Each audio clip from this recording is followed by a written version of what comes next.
Hello, YouTube. How you doing? Hey, About to YouTube. go live.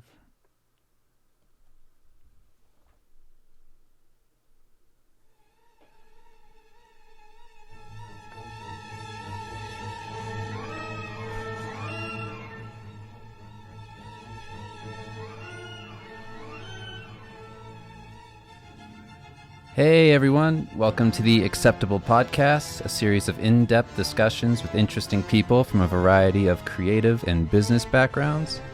My name is Dave Raposa. And my name is Dan Warren. Together, we run the publishing company Acceptable Comics. Join us every other week as we bring on new guests to get their unique insights into their varying lives and livelihoods. This week, we are sponsored by ourselves. Visit acceptablecomics.com today for a free preview of our books, available for pre-order now. And visit our Twitch channel, twitch.tv/Steve Lichman, for more podcast commentary and streams. Today's guest is a well-known voice actor, content creator, and editor-in-chief of Easy Allies, also known as the voice of video game reviews, and the founder of GameTrailers.com. Welcome, Brandon Jones! Thank you for having me. So good to have you. Ah, it's just amazing after all these years of listening to your reviews. Well, it's a voice actor is a bit of a stretch, but actually today might be the day you can finally call me. Oh yeah, man, you're your character in Box Peak. You're yeah, a voice actor now.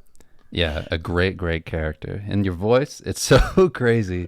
Like, I know it's like you probably hear that a lot, but like it's weird because me and Dan, when we were like kids the first time we heard you do like your reviews and everything.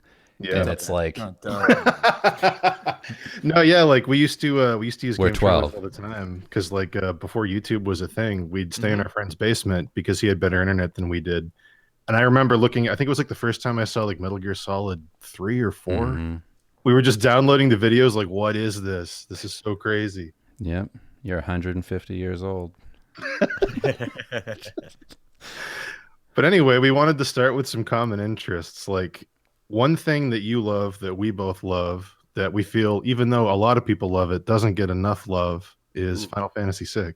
Oh, well, here we go. It's the greatest thing ever. I mean, like, I'm just gonna let you go. Like, we love it so much. But that's how we both got into art. Like, pretty much is I used to watch Dan draw knockoff Yoshitaka Amano stuff in pen. Okay. That's all I did in school. And I would try and rip him off. Yep. I think as we play more video games, we're constantly bouncing back and forth between two different like wants. It's I want to play a game that does that thing that I like games doing better than other games I'm playing, or I want to play a game that is going to show me something I've never seen before in games. And 6 to me was one of those moments where I thought, oh, I didn't know this was possible, and that was my fault. Yeah. I didn't play 4 or 2 on the Super Nintendo. Technically, I was aware of 1 on the NES. I actually played Dragon Warrior at the time, but I played the first Dragon Quest on the NES, but not Final Fantasy, which was interesting because I then subsequently played so many Final Fantasy since, and haven't really given Dragon Quest its due.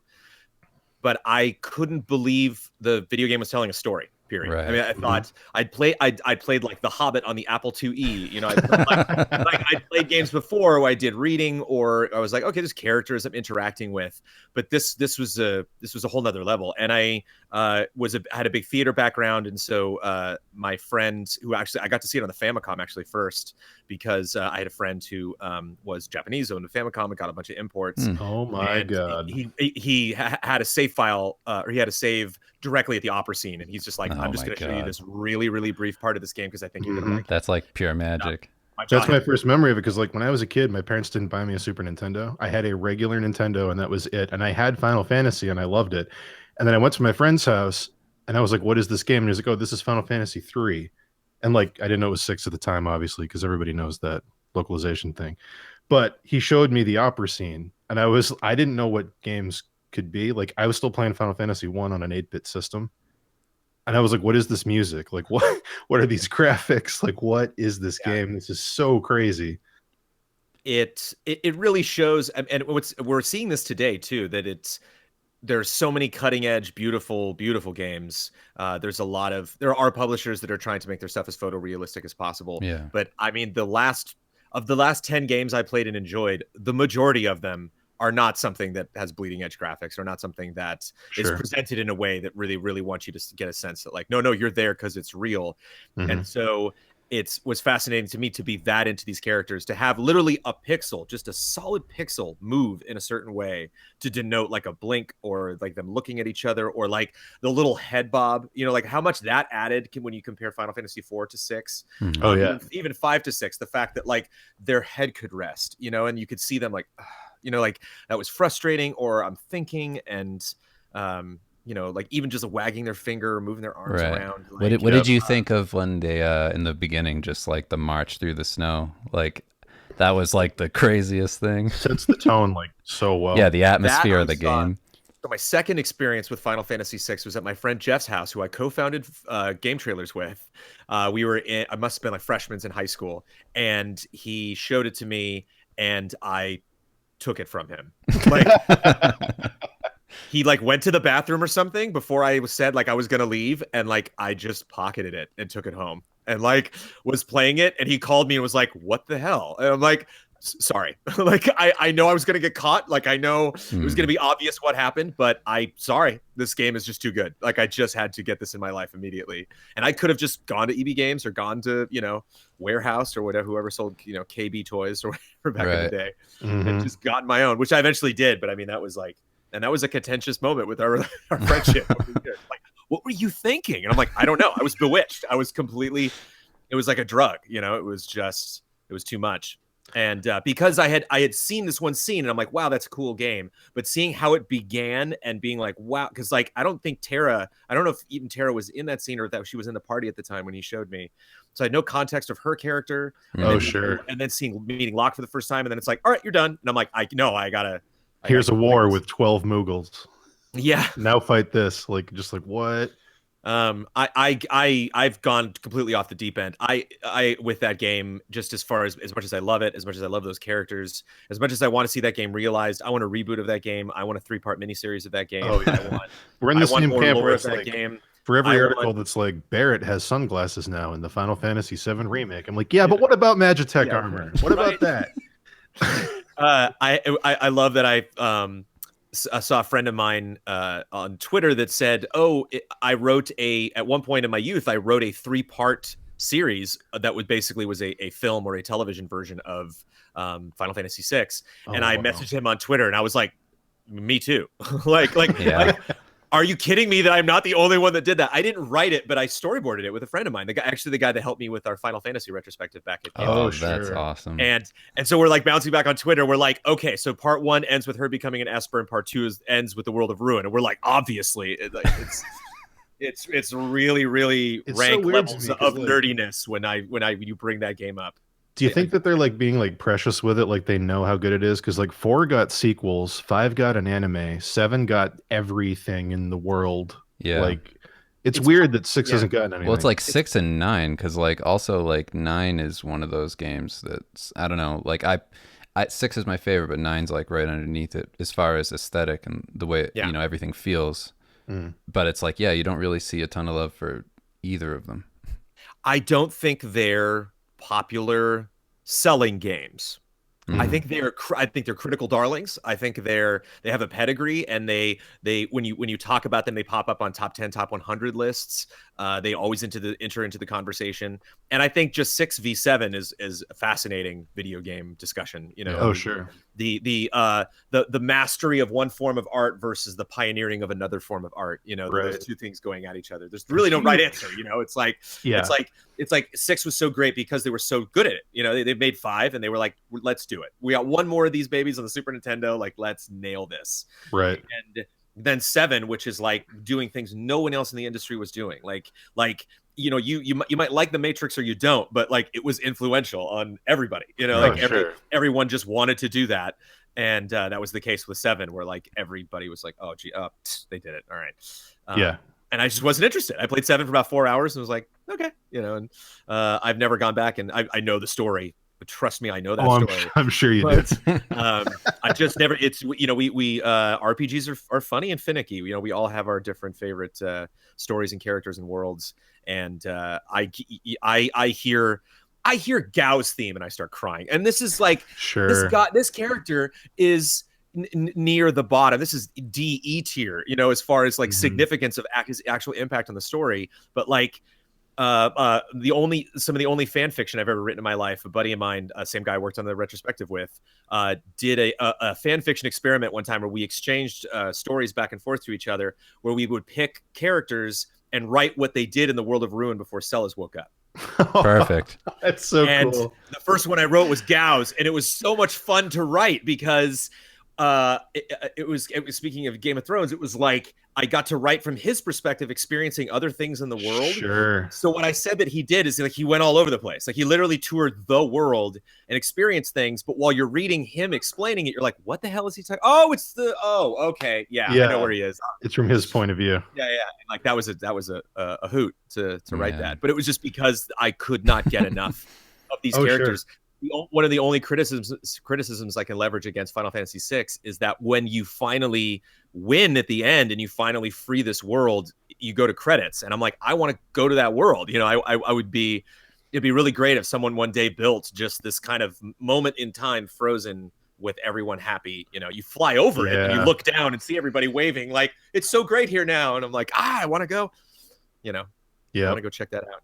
So I do appreciate RPGs that do that, where like you get credits, you get conclusion, but you know, you still got time. Like Horizon, you know, it's like you can finish Horizon Zero Dawn, but then stuff you missed, go out and get it. I'm trying to think of the last game I played I think it was the first Ni no Kuni, where like you beat it and then you can just hang out in the world that you saved. Neat. Oh, cool. I did not run through that game, but 2 is super tempting. Oh, I can't wait to play that. So I just watched your review of it earlier today. Yeah, it looks really good. I was surprised at the 9.5. I wasn't expecting. I was like, oh boy, here we go. Yeah, personally, Damiani would not stop talking about the story. Like, you don't want to spoil anything for us, but he's like, the story is very, very, very, very good. Awesome. So, that was the case with the first one too, so that's good. It's neat. Like in a lot of games, you talk about mechanics and stuff like that, and then the story's like, it's cool, you know, it has highlights and stuff, but it's neat to hear something that's like, no, it pays off, especially for something that looks a little light, not on story, but on heaviness, I guess. You know, it's like, I look at, you know, just at face value, you watch that trailer and you're like, okay, this kind of looks like a happy-go-lucky experience, but that's kind of like Final Fantasy VI. Stuff like that can be surprisingly shocking when you're like, wait, where'd that character go? It's like, he's dead. You know, he's buried right over there. You can go visit it. Forever Rachel comes on and a single tear rolls down your eye. Yeah. I wanted to ask. I mean, we can talk about that all day. I mean, wait, can I ask one more thing about? We're not going to the fan fiction thing that you were saying that you wrote. Like, okay, one of my favorite things about like the Super Nintendo era is those kinds of games. Like, they kind of lend themselves to being interpreted in many different ways. So like, you see the pixels and it's implied what they look like. So you kind of fill in the gaps with your imagination. Like, was there a representation of like those kind of characters like in that game world that like satisfied you? Like, did you like Amanos, like the way he painted them? Is that how you saw them, or like did you make up your own stuff? Did you like draw them, or? Yeah, because that's like when Dissidia came out, I was like, that's not Kafka. I was like, that's not what I thought he was at all. This is dangerous. This is gonna be real dangerous, y'all. But just understand my position. This is the mid-90s. I'm a teenager. I'm playing GoldenEye, and you know, I'm playing a lot of American games. And I grew up on Lord of the Rings and Dungeons and Dragons, and like strictly looking at the pixel art from 6, I didn't get a strong Japanese vibe. You know, like you look at modern Dragon Quest, and it kind of alternates. Even some of the later Final Fantasies, 12 is very I think probably more in looks more like a Western RPG. We're not talking like Skyrim here, but like you know, compared to the protagonists from 15, definitely have like an anime. 12 almost looks like the Star Wars prequels. I mean, they took a lot of influence from that. And so it was odd to me to see, you know, some of the characters and drawings and stuff and being like, wow, really? Okay. You know, like I that was not the lens that I was looking at through currently. And it's fascinating also, not only just the style, but to the scenes that are so rinky-dink compared to what, you know, the stuff that we can produce today, but in my mind are so incredibly heavy. Like, you know, Kefka just facing this wave of espers, just like a horizon. The door. Just a black line of flapping wings just flying across this planet at him, and him just like sending out all of these bolts that just destroy all of them. You're gonna kill all of them, you know, and turn them into hard crystal, which he then just devours. And it's like, and in the game, he's just like, right. You know, it's like it doesn't at all, you know, hold the same weight of like what's actually happening. But when you flesh it out, and you're just there's like, a lot of this that is going exactly on. what There's it a lot is. of that stuff when you really stop and think. And so it was neat to go back and play. I probably played that game 6 or 7 times. Yeah, you just replayed it recently, didn't you? Yeah, Super Nintendo. Played it again on PS1. Played it again on Game Boy. I started it on mobile. Couldn't bring myself to finish whatever the heck that was. Did they give it the treatment they gave like Chrono Trigger, where like everything looks weird? Did they do a version of that? It's even worse, man. In the Chrono Trigger, no. at least they kept the sprites. They changed the sprites. No. Oh no! But dude, they like kept some of the backgrounds. So you're looking at this like clean, curvy, weird, cartoony sprite with jarring. like a blocky, pixelated background, and it's like, not to be that guy, not to be that nitpicky, but like, no, that's our whole world. We both work in games and films and stuff like it. Yeah, that's like if it isn't cohesive, it drives you crazy because you're just like, why would you do that? It's like it clashes so hard. Yeah, the Chrono Trigger thing was funny though too, because they dropped it so unexpectedly out of nowhere, and so it was funny to see social media be like, yeah. Yeah, that's what I love about Twitter is you can just minute by minute follow that timeline of like the slow realization, the heartbreaking in real time. Square keeps doing that. It's so weird. They're like, Final Fantasy VII is getting a remake, and it's in 5 installments, 3 installments, and everyone's like, "Oh, okay." Yeah, they keep doing the like, here's all the hype, and then let's bring it back down a little bit. I can't remember what event it was set at, but some Square Enix executive said, "Please be excited," and that's like, that was the one Damiani was going off about right before they announced the remake. That is one of the funniest things I've ever seen a human being utter on stage. That's when everyone thought they were going to announce a remake, and then he said the PC version is available on PlayStation. Please be excited. It's like going out to a fancy restaurant and the chef comes to your table and says, "Enjoy this," and you're like, "All right." Please enjoy. See what happens. I don't know. Yeah, please enjoy it. You might not, but please. Just tears in his eyes. I need you to enjoy this. I need you to enjoy this. It's I still, you know, I've done a lot of exciting things in my career in games, but advertising is still just the most fascinating thing. It's so funny to see what companies think we think, what we think about what they think we think. Right. This kind of invisible expectations around stuff, you know. The game exists outside of the game. Like we're talking about Sixth right now, but none of us are playing it. So we're all just kind of counting on our memories and our perceptions and our emotions. And it's funny how marketing just completely takes advantage of all of that. It's funny you bring that up because like we were going to bring this up later, but actually we should just jump into it now because it's a good tangent. Have you heard the news about what's happening with I keep forgetting the name. Is it Paragon? Yeah. Paragon would be the Epic Games MOBA that they are shutting down. Which Dave, how many designs did you do for that? Like 60. Like Dave did a bunch of character designs for that, which I guess are now going to be public. No. Like what's going on with that? Like they're just releasing the assets? Or they took like everything that it's kind of weird because all like the news came out today and they were saying like $12 million worth of assets are being released for free like before it closes up in April. So they're going to stop supporting the game in April because now they have, you know, Fortnite and everything. So why bother with Paragon? Right. But yeah, what were you going to ask about it or talk about? I was just saying it's so funny to see like what they thought going in from an advertising point of view was the angle that would work as a MOBA for them, and have you and the rest of the people on the team do so much work on it and then just go, yeah, whatever, throw it away. Yeah, it's really interesting. Like, I don't want to like shit on anybody, nothing like that. No. But there was a lot of like, it felt like fear. And you know, working in like games, like you kind of experience that a lot. Like, it's interesting talking to you because like whenever I'm working on a game, it's always at the very beginning. Like nothing's really done. So it's just kind of like figuring out what it'll even look like, what it'll feel like. Like you just kind of like you know, just throwing stuff in the dark, trying to see like what sticks, like what is going to be the thing that this all ends up being. So like a bunch of people get hired all at once, and like we went through this whole like 70s space aesthetic that was like almost like do you know who Mobius is? Like the old like 70s sci-fi artist. For Paragon? That would have worked too. That's the infuriating thing. That would have been so cool if they did that. So they hired me and they said, do whatever you want. and they're like, it's going to be a MOBA, just do whatever you want. That we don't need to like fit into any kind of design ideas. We don't even know what the characters are going to do, so they're just like, whatever you think they can do that.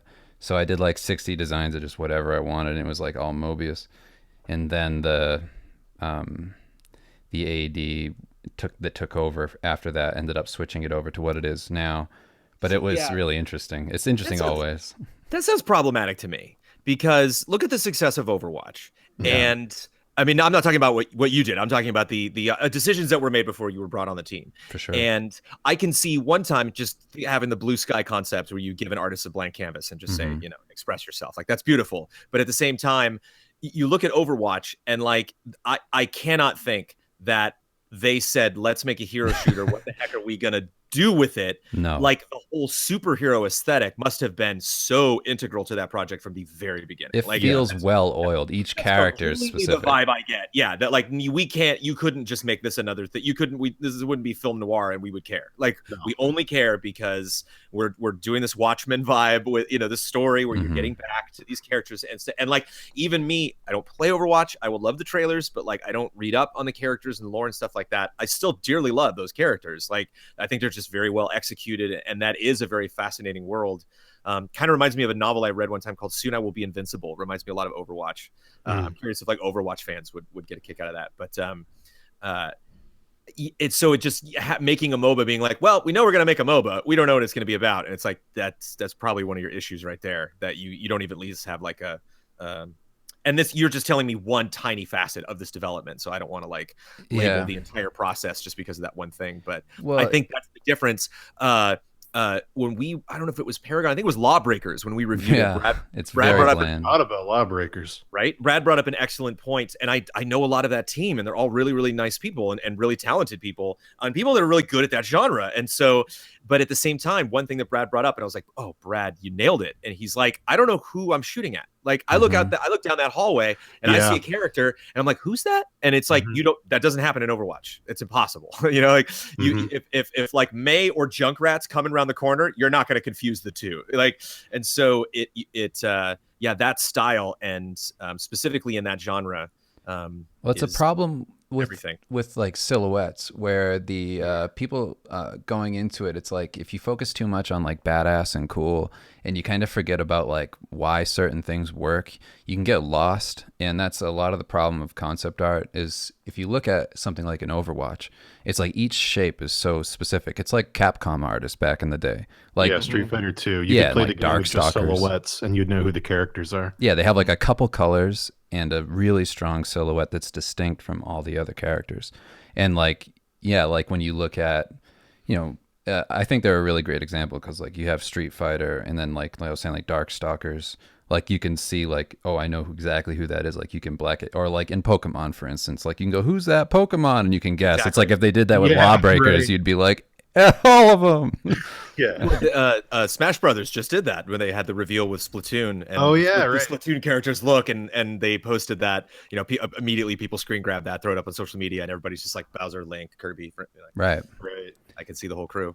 Yeah, it is a funny problem. Yeah, lots of games end up suffering from that, and especially in something like a MOBA, where like that is what you're going after. It's like team-based, character-based kind of thing.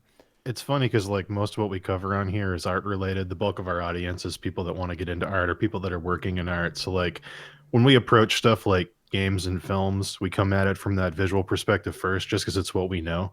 So like we're definitely interested. Like I wanted to ask, as a person who like sees virtually every game coming out, or at least the major ones, like what do you find unique visually? Like what games have stood out to you over time, or even recently, where you see it and you go, oh, I'm going to remember that? To me, I'll tell you what, I'll give you the first game that jumps to my mind is Octopath Traveler. Boy, look at that. Yeah. What? Whoa. And I think a lot of what that has to do, Inside comes to mind as well. I don't know if you guys played. Oh, yeah. Yeah. But I'm always really impressed with depth, with a clear visual separation of the stuff over there and where I'm standing. And the Breath of the Wild is a very limited game graphically. It has a frustrating frame rate in parts. Sometimes you're looking at a mountain and it is just brown. Like there's not a lot going on over there. The but it does depth really well. Yes, Wind indeed. Waker did depth really well, where you could. I remember seeing Dragon Roost Island from a mile off and actually seeing the shadow of the dragon bobbing its head up and down. I was like, whoa, Right. So that stuff really impresses me. Not necessarily the actual resolution of a thing, but if I'm playing like The Division and it's like, yeah, I'm on another block in New York, but I just, it's the same thing versus looking into the Ori and the Blind Forest. Just your eyes just get lost in the background because it just seems to keep going and going and going and going. Right. The way The Last of Us, I always thought was really impressed with that game. The way that they were able to label a moment or label a location in the background where you would see like, oh, I got to go there. You'd see like the roof of the building, and all they did was like put like a reflective surface on the rooftop and angle it just so the sun was hitting it the right way without like putting a big arrow like here, And so the way that I love the way that Destiny, when I first started playing that, I remember I was riding around the moon level and I'm like, it's really impressive that I can tell where the borders are. I know, like, I'm not going to go over that hill because that's death. I can see the rest of the moon in the background, but they just designed it in a way that I can tell that's it. And it, to me, that's really impressive. So depth is always number one. Cool. Yeah, Octopath Traveler does like a really great job with that like shadow box feel. Where it's almost like a pop-up book. Like, I love the way that looks. And they have the advantage of like the way that it's designed where like the same thing with like 2D games back in the day. It's like you can focus on the composition of like the screen where like in 3D games, you're always looking around at a lot of different things. So you don't have as much control over what like the player's looking at. So I always think that's neat about like games like Octopath Traveler is how well you can design just like the way something looks. Like you're just looking at the screen. But yeah, that game has a super. I can't wait to see how much like stuff we haven't seen is in that game. Yeah, So pumped. Talk about your Final Fantasy VI remakes. I know, Right. seriously. This is the first thing I thought when I showed that trailer. yeah. Have you ever played a game solely for the visuals? And is the answer to this question yes, Bloodborne? Yeah, no, that wasn't really the visual. Yeah, obviously, visuals is a tough thing to define. It was the style. So for me, if I'm favoring gothic horror, it's the screaming, the bloodshed, what a game that holds up. The wind, the creepy, atmosphere. So it's music, it's everything, Yeah. Just the general aesthetic. But I don't know. I can't think. I don't know. I might have an answer for you later in the podcast, but I can't really think of anything. I'm thinking like the first time I ever saw like Journey, I was like, oh, I'm gonna play that. Sure. I don't know what that is, but I'm playing that. Yeah, I've played that game so many times. That game's just like meditating for me. It's so Right. I wept the end of that game when I first finished it. I cried openly. I was like, I don't know what's happening, but like, Right. Oh god, that mountain at the end. Yeah. If you're playing with somebody, that's rough. Yeah. Another thing we have in common is a shared love of Batman. Ooh. We're gonna get into this. We're doing a comic. Every Monday we do our regular streams on here, and we just do one-off comic pages and just make them up as we go. And we're currently doing Batman versus Devilman. Oh, cool. So yeah, we wanted to ask you, what is it about Batman that you love so much? My wife asked me a really interesting question about a month back. And she said, what are your favorite types of stories? And I was like, I never thought about that before. Like, what genre of stories do I like more than anything? And I am a sucker for a good old revenge tale. I love just your Count of Monte Cristo, just gotcha in the end. Like, especially if it doesn't seem like it's going to work out that way or somebody's an underdog. Seeing somebody get their comeuppance, which is why Game of Thrones is a very frustrating story to follow. But I follow it because it is so darn good. But it's just the good guys rarely win in that world. Sure. And even in a way, anyway, that's another topic, but yeah, we can talk about that all day too. The Batman, I think, is just the ultimate story of will overcoming all, and it's what really fascinated me getting into continuing Bruce Timm and Paul Dini's work into the Justice League series and then Justice League Unlimited was how much importance they still put on Batman. And I don't know if that's just because all of that was kind of born from Batman beginning with the animated series, but it was interesting to see his position in the Justice League kind of having this free reign where he's like, I'm going to be involved when I want to. I'm going to do the things I want to. If I want to do something, there's no way you can stop me. Like, because it's not like, oh, I'll fight past Superman. I'm just going to do it in a way where Superman's not even going to bother, like, or he's not even going to know I'm there. And so just that freedom, just that like confidence, and just this ongoing revenge tale where it's like he's not exacting revenge on the person who killed his parents or even the people that person worked for. It's the city killed his parents, and so he loves the city, he hates the city, and so there's that part of it, like the actual character. Completely separate from that, and a totally different discussion is with, like, if people don't like Batman, that's fine, but you come at me with defending your position that is against the statement that is not the greatest villain casting call of comic book history. Like, there's I don't think you can point out other villains that are better than other villains that are in Batman's rogues gallery, but I'm talking like the spread, everybody, line them all up. And it's like, you look at Superman and all of the Superman movies that they've made, and like they cannot get past Doomsday was like finally, but they just like they can't get past Lex and the three, like, and so they can't even get to Brainiac.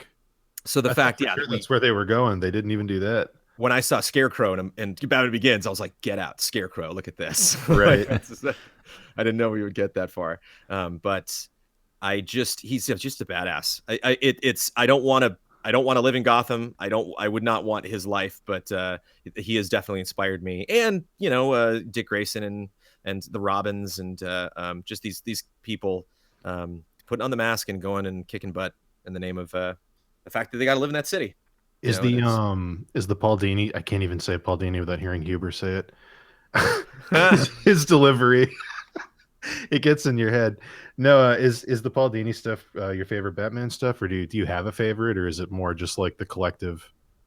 Yeah, what fascinates me about Batman actually is there is so much of it that I feel we all kind of have our personal Batman. Like we all, like over the years, I have definitely gestated a Gotham of my own that just only exists in my mind because it's kind of like Frankenstein, it's like I'll see a cool idea and I'll be like, oh yeah, I like that. One thing that the two of you and all of your listeners will not believe me, but I swear, because I never said this publicly and I'm so angry that I never did on a podcast, but amongst my friends for years, especially after Batman Begins, I think it was like right when Batman Begins came out, I started to be very vocal about it because people were like, oh, Bale sounds so dumb. And I'm like, you know what Batman should sound like? He should sound like a robot.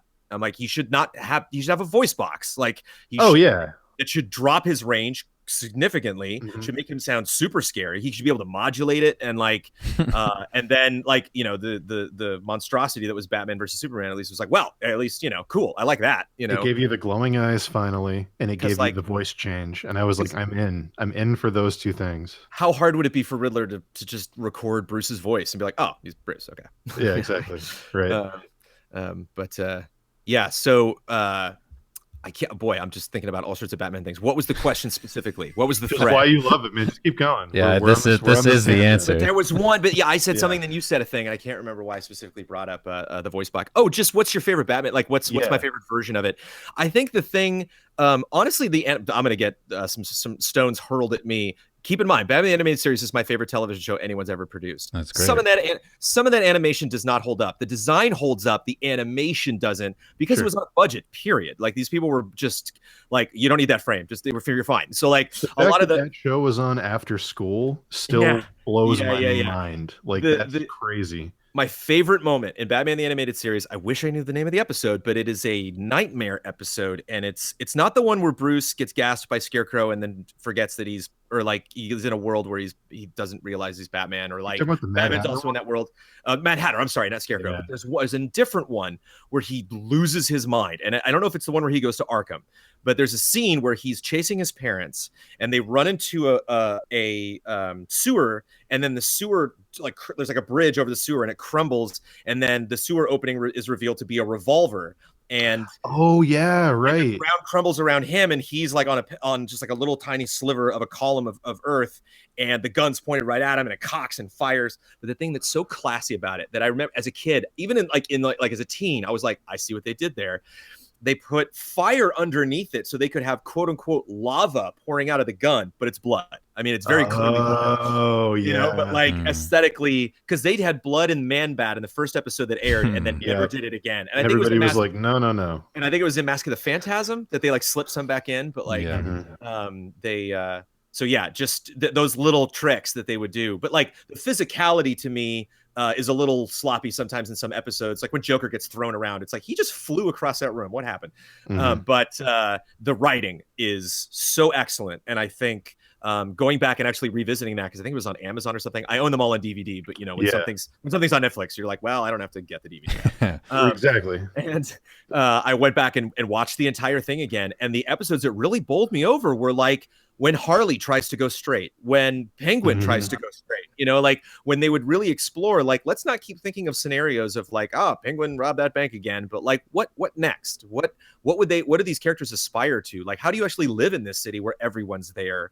You know, like, can someone like Harlequin actually live in Gotham and not be a criminal? And I'm like, are there any other shows where like you can be a kid and enjoy it like that, and then you can be an adult and come back to it and be like, wow, they were saying that when I was a kid, and like I didn't really catch it. Like it's so they treated kids with like such respect in that show. Yeah.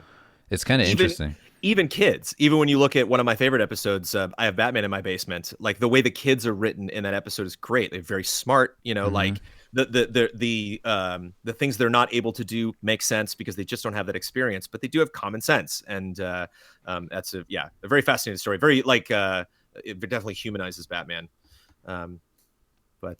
Yeah, stylistically. Another thing that I'm not, hey, if we're talking about Batman, another thing that I'm not a big fan of, it's one of my least favorite things for Batman to do ever. It's okay if he's in the Justice League because they're all wearing costumes and it's fine. But I hate when Batman's just like standing there. Oh yeah, sure. Right. You mean like Batman in daylight? Like it's the worst. Batman Begins is really great. It's my favorite of the series. Like there's moments in Dark Knight that are just, you know, mind blowing, but like just as a package, Batman Begins is a really solid film. The worst scene in Batman Begins, just some scarecrow moments that are really bad. But it's like when Gordon like walks out and he's just like, I'm taking out the trash. And he turns over, Batman's like, hi, how you doing? Like, I hated that too. Hit him on the stairs. Yep. When she turns around and he's just perched there and she tasers him. He's not even like, standing, no. He's not even standing there. He's perched. He's like up on the ledge, like, hi, what's up? I'm here to intimidate you. Like, it's not working, dude. Or in the Dark Knight, lasagna. Like, what are you? Leave me alone. Like when he turns around in the bank and it's not even dark and Batman's just in the bank and he's like, follow the money. I'm like, no, the safe. You're like, what it's daytime. What are you doing? Yeah, go home. And so that. And the animated series, you know, there are some moments there. The classic is where he rescues the mayor's kid from Joker, and the kid looks over and he gives him the thumbs up, like from the tree, from like behind the bushes.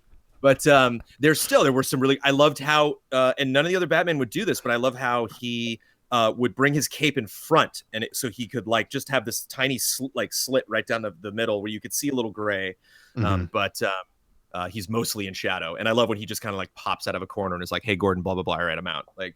That to me is Batman. My purest Batman, actually, I just saw Gotham by Gaslight like 2 days ago, which is really great. I recommend people check that out. But he had like the emblem on his chest, and I was like, come on. I don't like the signal. I don't think the signal is something that Bruce comes up with. Like I don't like his ninja stars are just ninja stars, man. They don't need to look like I guess it's maybe a symbol, like he can leave them behind on crime scenes. People are like, whoa, look at that. Like, so I get that, but like he should wear black. There should be no trace of color or pattern of anything on him. Especially if you go by like the mythos that like he was trained by ninjas. It's like exactly. You're not wearing a bright yellow belt. Can you imagine a ninja just being like, got my logo over here? You know? Yeah, I was gonna say, can you imagine a ninja with a spotlight that summons him? I got my yellow belt. Like, no. That's why I love the Lego Batman take on it. Was like, oh, let's just shit all over this and have fun with it. I was ready for that, man. Yeah. I would like I have some friends who were like, that movie was not funny. I'm like, that movie was hilarious. Stop. Yeah, it was great. That was a riot. I loved it. Like Alfred in action sequences. That was spectacular. Yeah, let's just rip this apart. I was like, it needs this. It really it was so refreshing just to see them do that. Yeah. Because it's pervasive. Yeah, I can understand people that are like, enough with Batman. Like, I get it. You know, he's all over the place. Even when you do something like a Justice League, you know, Superman had a nice film franchise going, and then Batman had to come in and mess it up. You know? Well, you know. Actually, Man of Steel is pretty terrible, but you know. Yeah, we could talk about this. That's another conversation. Literally, I mean, that could be this conversation. We could just keep going. I can't wait to hear what the next thing is. What are the? I mean, there's so much, man. I mean, do we want to take it down? Do we want to take it up? I mean, we can go anywhere. Is that it? Final Fantasy 6 and Batman. We should take them all the way down. All right, let's take you all the way down. They got too happy. What's it like mourning Disney Infinity? Are all those figurines like 100 tiny tombstones? Yes.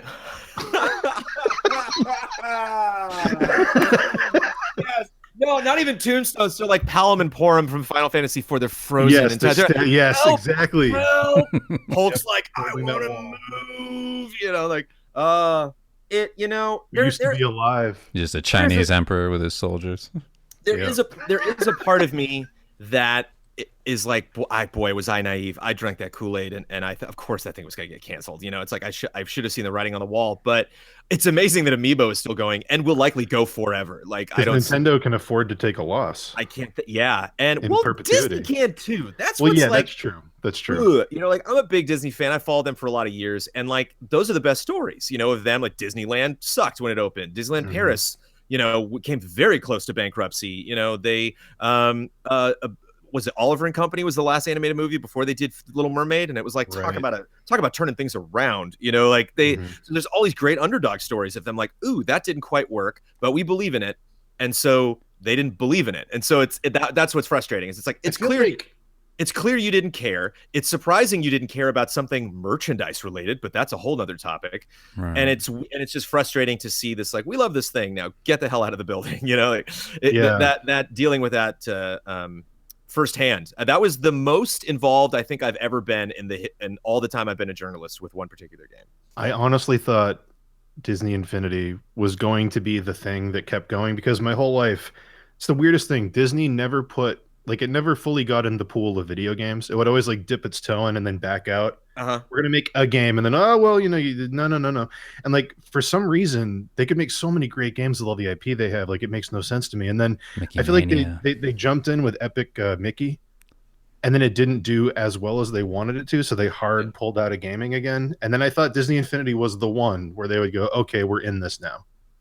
Yeah, I thought that was the moment, but I don't know. I don't know what it is with Disney and games, especially now that they have Marvel. It's like, what? Come on. Square Enix is doing that Avengers weird thing. Really? Who knows what that's? Is that still happening? That was so long ago. Yeah. Well, I mean, it was very. You definitely got that. We just had this meeting 2 months ago vibe from that trailer. Like, okay, you know, good meeting, guys. Nothing like the concept art trailers. Yeah, let us know when it's a game. Yeah. I don't know. I mean, I'm fascinated to hear your perspective, having be on the inside of game development, because you're talking about fear, and it's like all of that seems absolutely terrifying. Every last step. I feel like just wondering, like, how do we make these investments? How do we, can I promise you people would buy a Final Fantasy VI remake? I don't know. I would love it, but I can't. I don't have the numbers in front of me. Sure. I can't tell you if that's actually a smart decision. And I can understand the financial strain that they were under in producing Disney Infinity for, at that level for that long. But you got options. I could have given them 500 options that are not just like, make more. It's like, no, don't make any. Don't make any for 4. Just make 4. Don't make a single another figure. Just make 4 a different thing, or take a year off, or just make like 5 this time and make them really cool. Give them a lot of different crazy abilities. Like just right. I don't know. They just had so many options. Not even like I never would have guessed that I would ever see a game that looks like Cuphead. Right. But now that I've seen it, I'm like, Disney, what are you doing? Capitalize on that. That style is so Disney's. Perfect. It's Disney's world. Like that's what it is. Yeah. Did you see this animated short? I think it was. I can't even remember what movie it was in front of. It was from some Pixar film, but it was you were in a movie theater and you were watching a Mickey Mouse short, and Mickey and all the characters actually pop out of the screen. And whenever they pop out of the screen, they're fully realized in 3D, but like a 3D version of those characters. And then it turns into black and white 2D when they go back into the screen. Yeah. And there's a lot of great physicality of ripping and people just pushing against the textures and stuff. And like it'd be really fun to play like a 3D platformer where you're every single Mickey ever. Like, and they're all individual characters. Like definitely. So Steamboat's has his own personality and abilities, and you can swap between them or play like multiplayer with other people, and you're all jumping around. Well, very fun. the They could like do so much stuff. Now that you can make games that look animated. Yeah. well, what was the It's one like early on? What was that Mickey game where you start out in Steamboat? It's like it's Was that Epic Mickey? was no, I'm thinking of like was it the Genesis game or the Super Nintendo game? Way back, sure. Like I remember that stuff like looking awesome. Mousecapades or whatever. I don't know if it was like Mickey Mania or something like that. there were some solid Super Nintendo Mickey games. You I like think run I away from a remember, moose. Yeah, what you were And talking even the weird Super Nintendo Genesis era where they were doing those really cool adaptations of like Aladdin and stuff, where it looked it looked close enough to the movie that it was like leaps and bounds better looking than other Super Nintendo games because it felt animated. But it's like I think Lion King sold however much less than Aladdin did, and then end of story. You know, it's like there's like, all right, that's a trend, and we're not a trend we're interested in pursuing. Like, as much as I love Disney, and there are some things that they produce that I love more than most of anything in this world. Sure. They're just printing money at this point. Like they're like, we're only going to do something if we know, you know, they're like those people in the stock market that they're like, I do not take a bad bet ever. I just don't. Yeah. It's strange that they don't have like I'm always interested in the like indie wings that a lot of companies end up, or whatever they end up doing, where they have like a smaller team do something like what happened with what is Octopath Traveler the result of that? I can't remember. Where they just have like these Squaresoft set up a bunch of like indie shops and were like, do whatever you want. And like I think Octopath Traveler was one of the projects one of them came up with.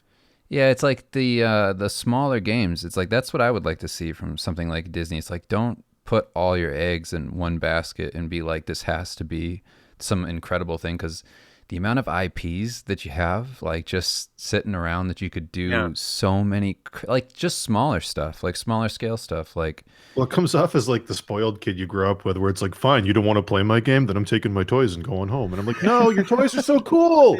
You can do so much cool stuff with your toys. Leave them here. Yeah. Like, you didn't buy enough copies of this, so goodbye. And it's like, no.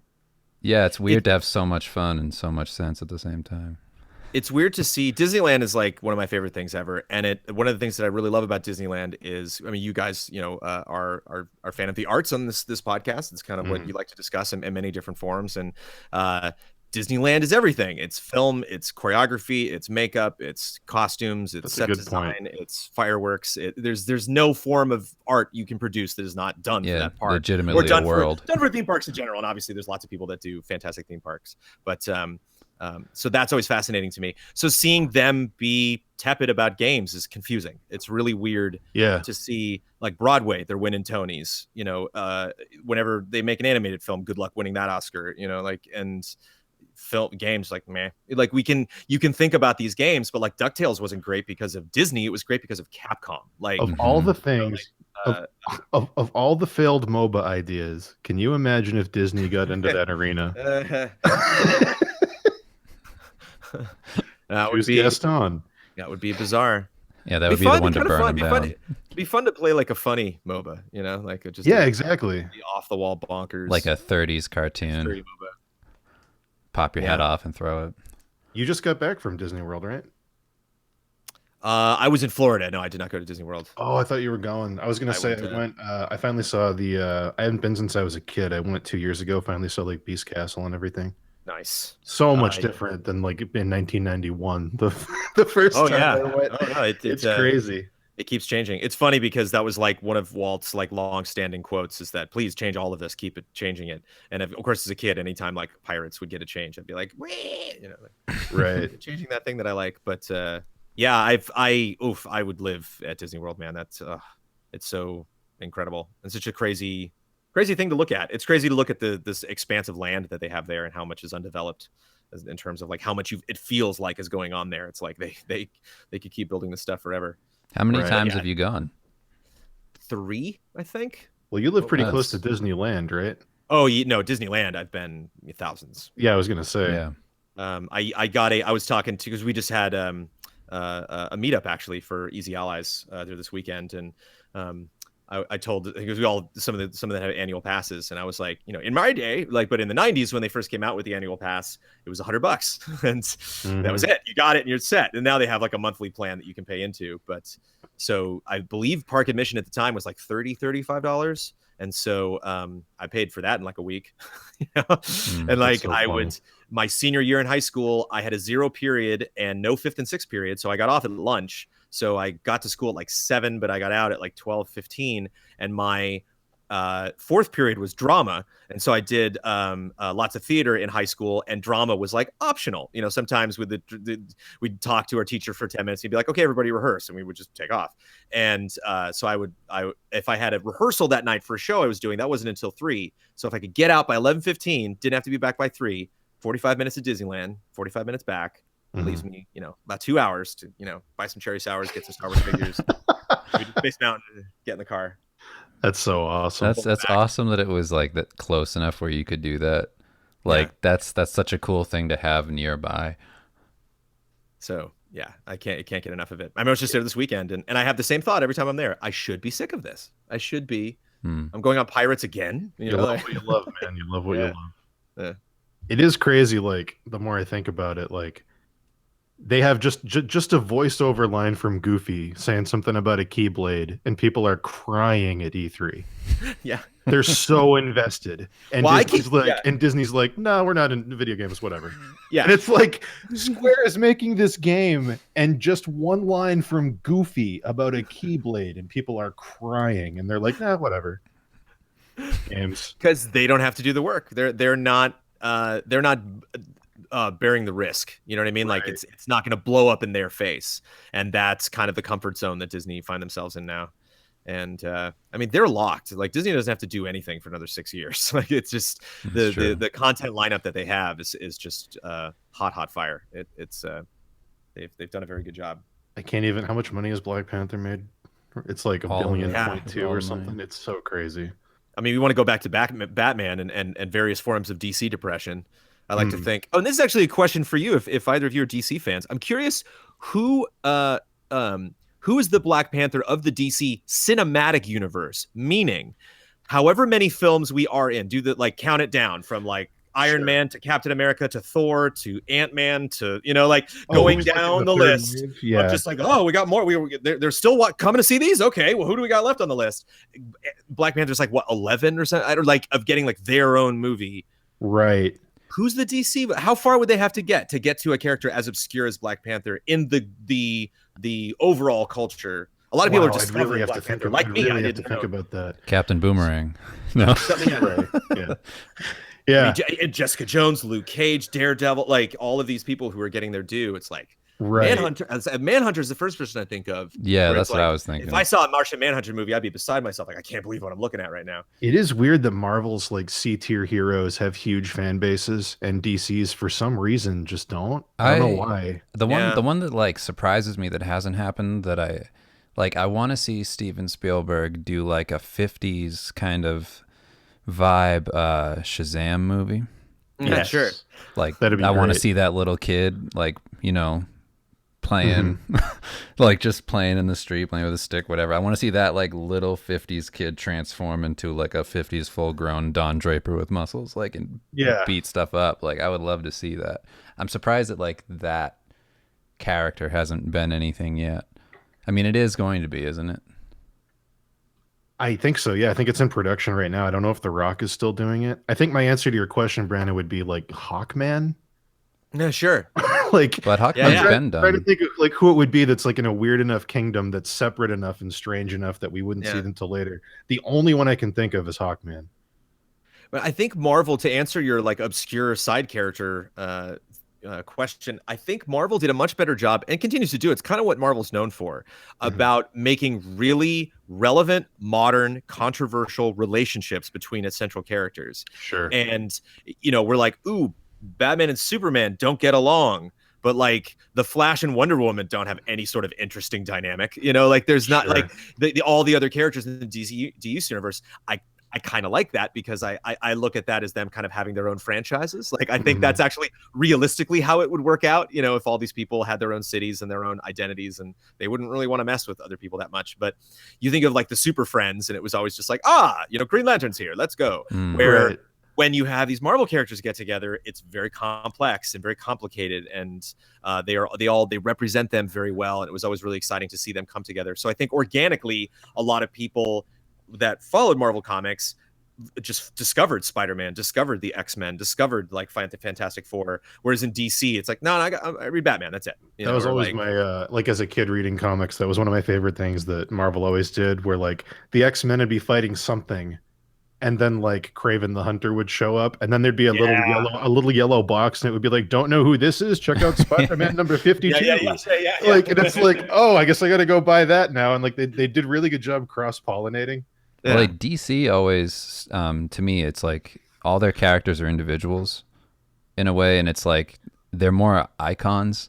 So it's almost like weird when there's a team of them. When you go like, that's like a team of like, I don't know, if you took like all the best baseball players and you put them on a team, it's like it's kind of weird. Like I only want to see one of them. Like I'm a fan of like Batman. Like, but Marvel, that's like the point is the team. It's like it's always a team almost, like, or at least they end up in a team. A lot of my favorite Marvel memories always kind of include someone else who shouldn't technically be there. Like the whole symbiote saga was when I first started getting into Spider-Man, and there's Fantastic Four, you know, coming in to help out. They're a big part of it, and so it's always neat. I love world building. I love context. It's always nice to look out at the city, see the Avengers Tower in there, even if this isn't an Avengers movie. You know, it's there. Like they all live in this world. That's why the Venom movie is so frustrating. Yes, it's like, you know, again, I guess you gotta capitalize on those rights while you have them. But the tone. I'm so pumped to see what they do. Like, is it actually official that they have the rights back to the X-Men and everything? Not yet. Okay, if that does happen, I'm so pumped to see how they incorporate all that new stuff. Small Wolverine. Yeah, we need tiny Wolverine. Oh, actually, this is something we can talk about. So, well, I mean, Dave did the poster for Logan, but we agree with you that Hugh Jackman doesn't look like Wolverine. Well, it's complex. I mean, if you heard my bit on it, you got it. But yes, I've heard the bit. It's tough when you're in my line of work. You really have to pick your words carefully so that you're saying, like, I'm going to be critical of this, but it doesn't mean I don't like it. You know, like as a matter of fact, some of the things that I am the most critical of are the things that I love the most. Like, we agree. We think he's great as Wolverine, but he doesn't look like Wolverine from like the 90s comics. Like he's not a short, hairy, weird traditional dude. sense. Yeah. Like I just always liked that vibe because what Hugh Jackman represents, like that, just this Harrison Fordish, you know, confident, tall, masculine, like, tall, dark, and handsome. Just this, like, you know, absolutely charming, amazing cheekbones. You know, like that person is an X-Men. You know, like that. You know, they got those. You know, like that's your Angel. That's your Cyclops. That's your, you know, like that. They already have that archetype. And so when like Wolverine's taller than Cyclops, it's like, all right, you know, and but it is an interesting discussion because that happened a lot to me, like in the late 90s, around the turn of the century, where this debate of like, what do we want from these movies? Do we want them to reinvent the characters, or do we want to see, you know, like Wolverine would look pretty dumb in a movie if he had the blue cross X ears and the yellow, you know, and like it is kind of smart to update it. You know, like Batman in blue is kind of silly if it's not animated. It's just really weird because like he does a great job as Wolverine and he's a great actor and stuff. And like, it's weird to think about, he's been Wolverine for what, 20 years now? That to me, it's like 17, I think. When Logan came, for some like people, 16 or 17. He is Wolverine forever because when they were born, he was Wolverine, and he's been Wolverine their whole life. It's so crazy to think about that. And that is extremely impressive. You know, that to me is way more significant, and I think has way more value than how accurately he depicts the character. It's like he made it his own thing. You know, people have forgotten that initially Professor X was not British. You know, like Patrick Stewart's like, he's British now, and like now he's British. You know, like Samuel Jackson's like, you just try to make Nick Fury white again, just try. You know, like it's never gonna happen. It's fun to see those shifts at the same time as much as we want to see. You know, it was going back to Batman, if I may. You know, it was a fascinating film to watch for me. Was Year One, the animated film? Oh sure. Kind of bored me. And I was like, whoa, this is one of my favorite Batman comics. Why am I bored? And I was bored because it was the comic. You know, they just did it. They did it frame for frame, scene for scene. They tweaked like one or two things. And I remember that and The Dark Knight Returns came out very close to each other, and I was like, oh, manna from heaven! Like these are like my two of my favorite Batman comics, and they're making the animated series. And The Dark Knight Returns took a lot of liberties and switched a lot of stuff around, and I loved it so much more. And so I really started to come around and realize, like, you cannot do the thing. It's got to be something else. Oh yeah, adaptation is a necessary part of it. Yeah. Well, it's like you want to build to the medium you're working in. Mm-hmm. You revisit 300, which is currently on Netflix, by the way, and it clearly is too much of the thing. It's like it's kind of chaining itself it's like shackling itself by not, like it kind of wants to spread its wings, but it's like no, that's the way the shot looked in the comics. And you're like, just go and make it your own thing.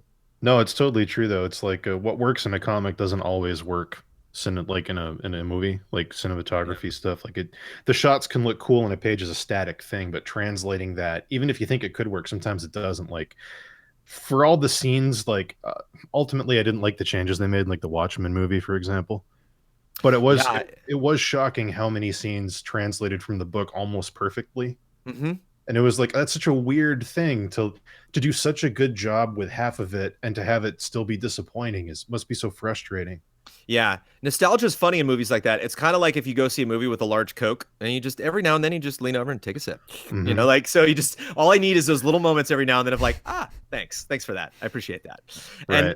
And at sometimes it can be even more rewarding than just getting a pure fire hose of nostalgia, getting something that's off, that's very odd and kind of confusing at parts. But then when you just scrape out those little pieces, when like something clearly shines through and is almost speaking directly to you, it's so gratifying. Where you're like, yeah, that's the thing. Like, there we go. So Batman Begins to me in a way was a lot like that. Like definitely year one notes throughout that whole thing. Some scenes almost verbatim, but very much its own movie at the same time. That's one of the things I used to like about it's always funny to me when a DC movie comes out. I always watch the Kevin Smith review of it. Because he will find every single positive that there is to find. He will mine that shit for every piece of positivity imaginable. He's the most positive dude in the world. But like, I think his review for Batman versus Superman was just like, they gave him the robot batsuit, man. I have to love it. And I was like, I get it. Like, I get it. Okay. Like, it's taken how many years to see that? Okay. Yeah, my favorite approach to like the movie thing where you're talking about like reinventing it for like the screen is like taking like pieces of something like Thor Ragnarok. Yes. Like Thor Ragnarok I think is a really good like way to bring those characters. Like I listened to the director talk about the movie, and like in the interviews they were like, so are you like a fan of comics? Did you read all this stuff? And he was like, no, I didn't even look at them.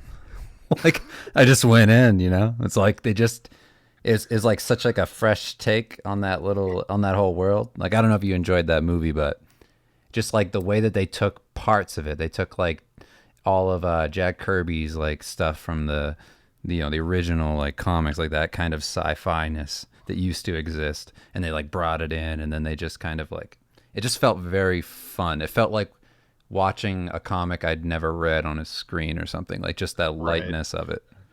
I've yet to see Ragnarok. I've yet to see Ragnarok and Justice League. They're both Justice League because I was dodging it, and Ragnarok just because I'm a dumb idiot. I just never got around to it. Oh no, yeah, you'll love Ragnarok when you see it. It's like, it feels like Marvel figured something out. Like when you watch, you're like, oh, they figured out Thor. Like finally, like here it is. Yeah, the most boring of them. Yeah. So let's see here. Oh, okay. I know what we can talk about. I love the tangents. I love like the falling off of mountain. The tangents are the best thing. Oh man, I'm gonna need like an hour of silence after this podcast to just collect myself. Like this is an emotional ride. We kind of hit on this with a couple things, and we just sort of hit on it talking about Thor Ragnarok. So I'm going to go into this because I'm interested in your thoughts on it as someone who isn't coming at games and stuff from a design standpoint, because this is fascinating to me. We know from like following you for a long time now that occasionally you'll have some strong opinions on aesthetics of things, and we tend to agree with those. Like, oh, cool. The one that comes to mind is like, suddenly there's a yarn amiibo. Oh yeah. Like it doesn't fit in at all. Oh, that's so specific. Yeah. Yep. Yeah, it's what a hill to die on, you know. Like, dude, but we totally agree. Like, here's this ultra, and they almost did that with Infinity, and I was gonna have to like talk against Infinity. What were they gonna do with Infinity? Oh, big guys. There was gonna be a big Hulk and a big Vader and a big. Oh no! Yeah. And it's like, no, don't, no. I mean, I'll give you like, you know, it certainly never did that, and Disney wouldn't touch that now. Is it's what is it, Hasbro now? I don't think Kenner's doing it anymore. But their Kenner line, they were all size specific. You could line them all up, and they were all characters, you know. And so it, with Amiibo, I guess I don't know. I would really love to tap into when I first saw that Yoshi, because it was. Well, now it's like I think I remember like. Well, now one of them's a cereal box, so it's like the integrity is just gone. I remember that. That was the thing. Is like, what even is Amiibo now? Because like it was figures, but like you just said, it's cereal, it's dolls, it's cards. Yeah. Like, what is it? Just the technology? Is Amiibo the chip and not the statue? Let me put it this way: just rewind back to the Smash Brothers trailer when we look out and we see all of those characters all squaring off against each other, and you're like, oh, and you look at that and it's like that's a crew, you know, like that's a group of people, you know, that's like an army of a specific type of thing, and they're all unique and special and different, but they all fit into a particular set because they all represent this brand. They're all Nintendo. Right. Imagine if one of them was like a shoe. That's such a specific example. You're like, what? You're like, what's with the shoe over there? And it's like, no, but trust me, the shoe's really. Have you played as the shoe? Have you played as the shoe? How exclusive is that shoe? You know, it's like, you don't have that shoe on your shelf, do you? It's like, I don't. You got me there. Like, I don't be a collector's item. I don't shoe. It's like, wait till you see the shoes combos. It's amazing. You're like, yeah, but I just can't get out of my head the fact that one is. It's just why not? Is it like a weird kind of OCD thing we all have in common? Because the yarn thing bothered me too. Because I feel like if they were showing a Smash trailer and it was suddenly like Yarn Yoshi, I'd be like fine with it in the game if he was a Yarn character you could play as. But for some reason, that Amiibo was so frustrating when they showed it with all the other toys. But I think what it also has to do with is one thing that frustrates me a lot with art is some people try like Jennifer swapping in Back to the Future 1 and 2. It's like understandable. You give her a bigger role in 2. I don't really like this actress. I don't think she could pull it off. Let's bring Elizabeth Shue in. But like every now and then you got to make these changes. You lose a Dumbledore 3 movies in. You got to do something. And and so you're like, okay. And it's like, all right, I understand just the length of time. You have 5 people playing the Mountain in Game of Thrones. Okay. Mm-hmm. Because it's an amazing challenge what you're trying to do. What upsets me is when the people making it are like, what something happened? You're like, yeah, that's that thing changed. What happened? You know, like he didn't get out of the cocky duty car. What happened? You know, and it's like, I don't know what you're talking about. Everything's fine. Welcome back to this world. And you're like, no, please just recognize. Welcome back. Embrace the chaos, you know, embrace the unpredictability of art and life and how these things just happen. And so it's that kind of vibe where you just wait, no, that's not nearly at all the type of thing that you were making before. And you're like, Amiibo's anything. I'm like, all right. So that was kind of it's that disappointment to me where it's like, oh, I thought it was going to be uniform. I guess not. Well, there's like a uniformity to like even Nintendo's entire design in general. Like if you go across all of their properties and you put them all into a Smash Brothers, it's like they're so cohesive that it works. Like even the more realistic ones are still not totally there, and they kind of take them and put them through like the Smash Brothers thing, and then they fit even better together. But then you have like something that's like this that I really don't like is that PlayStation Smash Brothers where like you're Kratos and all that. Yeah. And you're like, what? Because 20 different studios designed 20 different characters. I mean, the desperation though with that game, like it's uncomfortable, you know. The what? Right. Please, it's just like the saddest Mario Party. Do it. We're fun, I promise. I'm just not going to do it. Yeah. The other thing too is like, you know, I'm leaning on the other side of the mic because I want to look over and actually get a good look at them. But I got all my Infinity figures behind me, and when I look at those, when I look back at that shelf, I get emotional because each individual one of those, that's why I hated the crystal ones. And I told them that. Like whenever I was with the crew, I was like, knock it off with this crystal nonsense. Like just make other figures. Oh, it's like pink, gold, peach. It's like, what are you doing? I love when I think it was like wave 1 of Amiibo. It was like Mario, silver Mario, gold Mario. And it's like, how dare you? How dare you? And they You just had go, a vat of gold paint in your factory that you dipped this thing in with a prong, and you want me to give you $15 for it? they're just like, look, shut up. It didn't cost anything. Yeah, so that it's when I see people that still love the I love this Yoshi, I'm like, it's a bummer because I thought we were eye to eye on that one. I thought that's why you liked it, because for that reason, but whatever, I guess not. And even in the Zelda universe, like seeing like there's 8 versions of Breath of the Wild Link, like what? Right. So Yeah, they're like, this shit. I like them making the thing because I also get the vibe. It was really fun going into the Avalanche and the studios, and the team behind Infinity, and seeing them imagine you're like Han Solo, go. And you're like, what is he doing? Is he firing his gun? Is he what is it? Is it the gun up? The Harrison Ford holding it up with the promo photos, or is it him at the hip? What they picked, which was probably most iconic, is him and Chewie out in front of the Falcon. He does the shot also in Return when he like shoots a guy on top of actually no, I correct myself, that's Leia who shoots the guy on top of the AT-ST. But like just when they're in front of the shield generator, he picks a guy out of the crowd. Yeah. He just does that, left hand out to the side, the right lean arm. and shoot. But like someone like Ant-Man, you're like, whoa, I don't know. Like, what can we do that'll make him look different? That's why I thought Aladdin was like, Aladdin's like hitting on Jasmine. It's weird. It's a very strange pose for Aladdin. But they would just rack their brains around it. Like what? And you'd see all these different versions, and like they would finally be like, nope, that's Sully from Monsters Inc. There you go. Like that is him. That one figure completely encapsulates him. Whereas Nintendo's just like, just print it. It doesn't matter. Just just do it. I imagine the approval process is like, what, you got these in? Okay, good. Yeah, good. Make his arm go. Well, now it's like good. Okay, we're done. Now it's like we've got Mario, Smash Mario, Rabbids Mario, Super Pixel Mario Mario. Odyssey, Wedding Mario, Pixel Mario. Like, how many Amiibo Marios will there be by the time the next system comes out? Yeah, but 50? It's criticizing Nintendo is like banging your head against a wall. It's not. It's not going to get you very far. Because I can't believe they did it again. I really can't believe they did it again. Where everybody was like, they're done, and then they're like, whoops, we're on top again. Like the second time in a decade. Like that's so crazy. Yeah, we're back.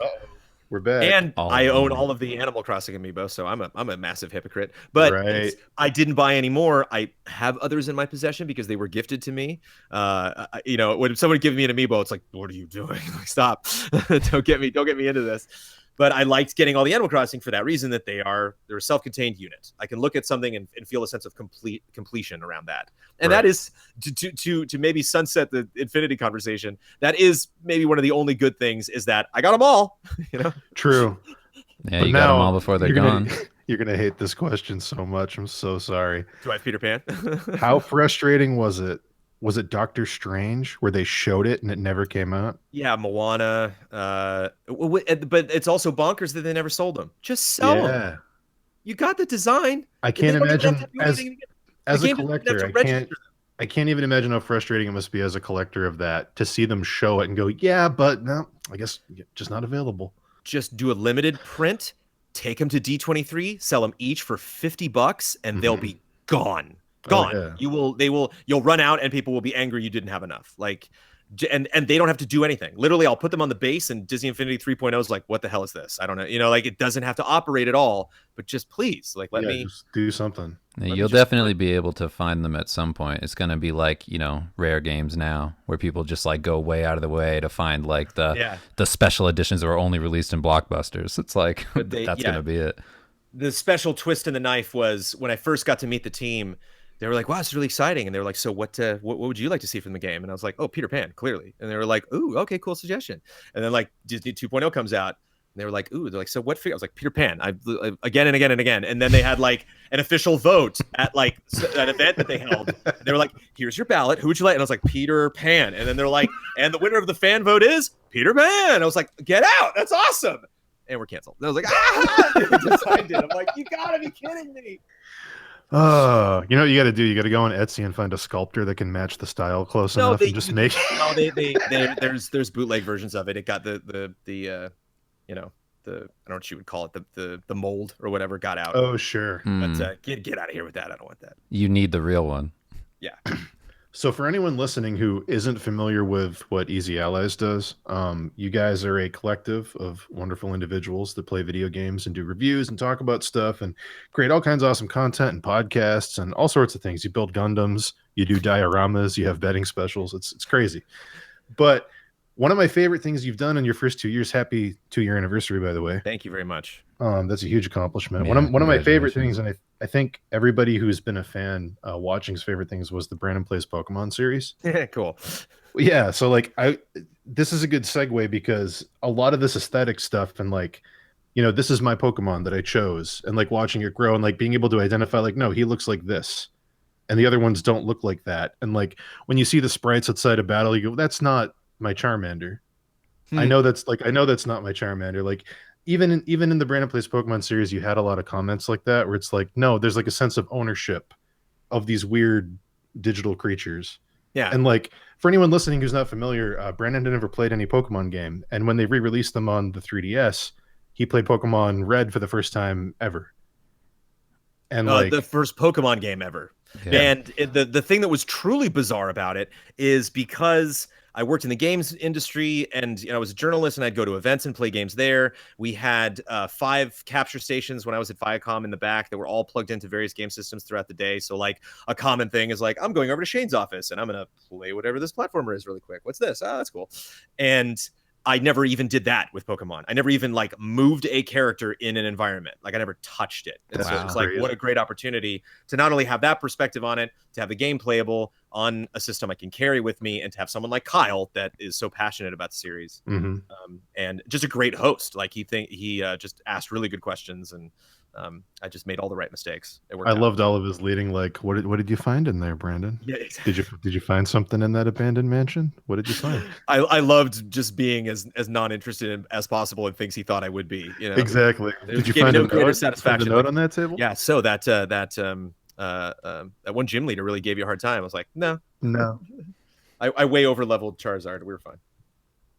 But yeah, I just thought it was interesting because you don't often see, because there's so much new stuff coming out, and everybody, especially people that do review stuff, like similar channels to, I guess there isn't really a similar channel to what you guys do specifically, but other video game related stuff, they're always chasing the new thing because that's the new headline. It's what game's coming out this week. What's the preview for the next big thing that this company's doing?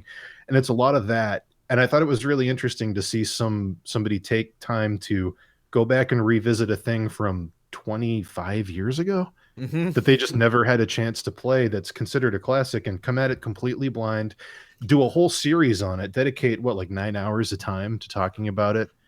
Like that's such a cool thing because I feel like there's so many games that so many people haven't played. Even if you're a person who's been around them professionally for your entire career like you, there's blind spots that we all have. And I just wanted to know, like, where did that idea come from? What did you think about it? Do you want to do future stuff like it? Would you like to see other people do that? Just thoughts on revisiting things you've missed in the past in general? We've discussed many other ways to do that again, and the sauce just does not taste as special. Sure. It really has to do with the length of time with that series, my legitimate love for RPGs, like my love for having little small things that follow me around, like having games where you have like little parties of things or little friends and familiars and stuff like that. I was a hunter when I played World of Warcraft, and I was obsessed with pets, like I was like, no, I gotta have pets and mounts and all this different stuff. So there was the natural desire, and not me just being like, this franchise turns me off, but it's when's the right time? When do I jump in? And this obviously seems like something that is a social thing. Like, I think it's kind of sad to play Pokemon by yourself. Like, you need to at least challenge someone or play with someone or trade with someone. And so like, who is that person going to be? And what I thought it was going to be was mobile. I thought for a long time, people were talking about Nintendo, embracing mobile, which they have. And I was like, Pokemon, obviously, and not something like a Go, but just a traditional Pokemon game. Go felt like a weird half step.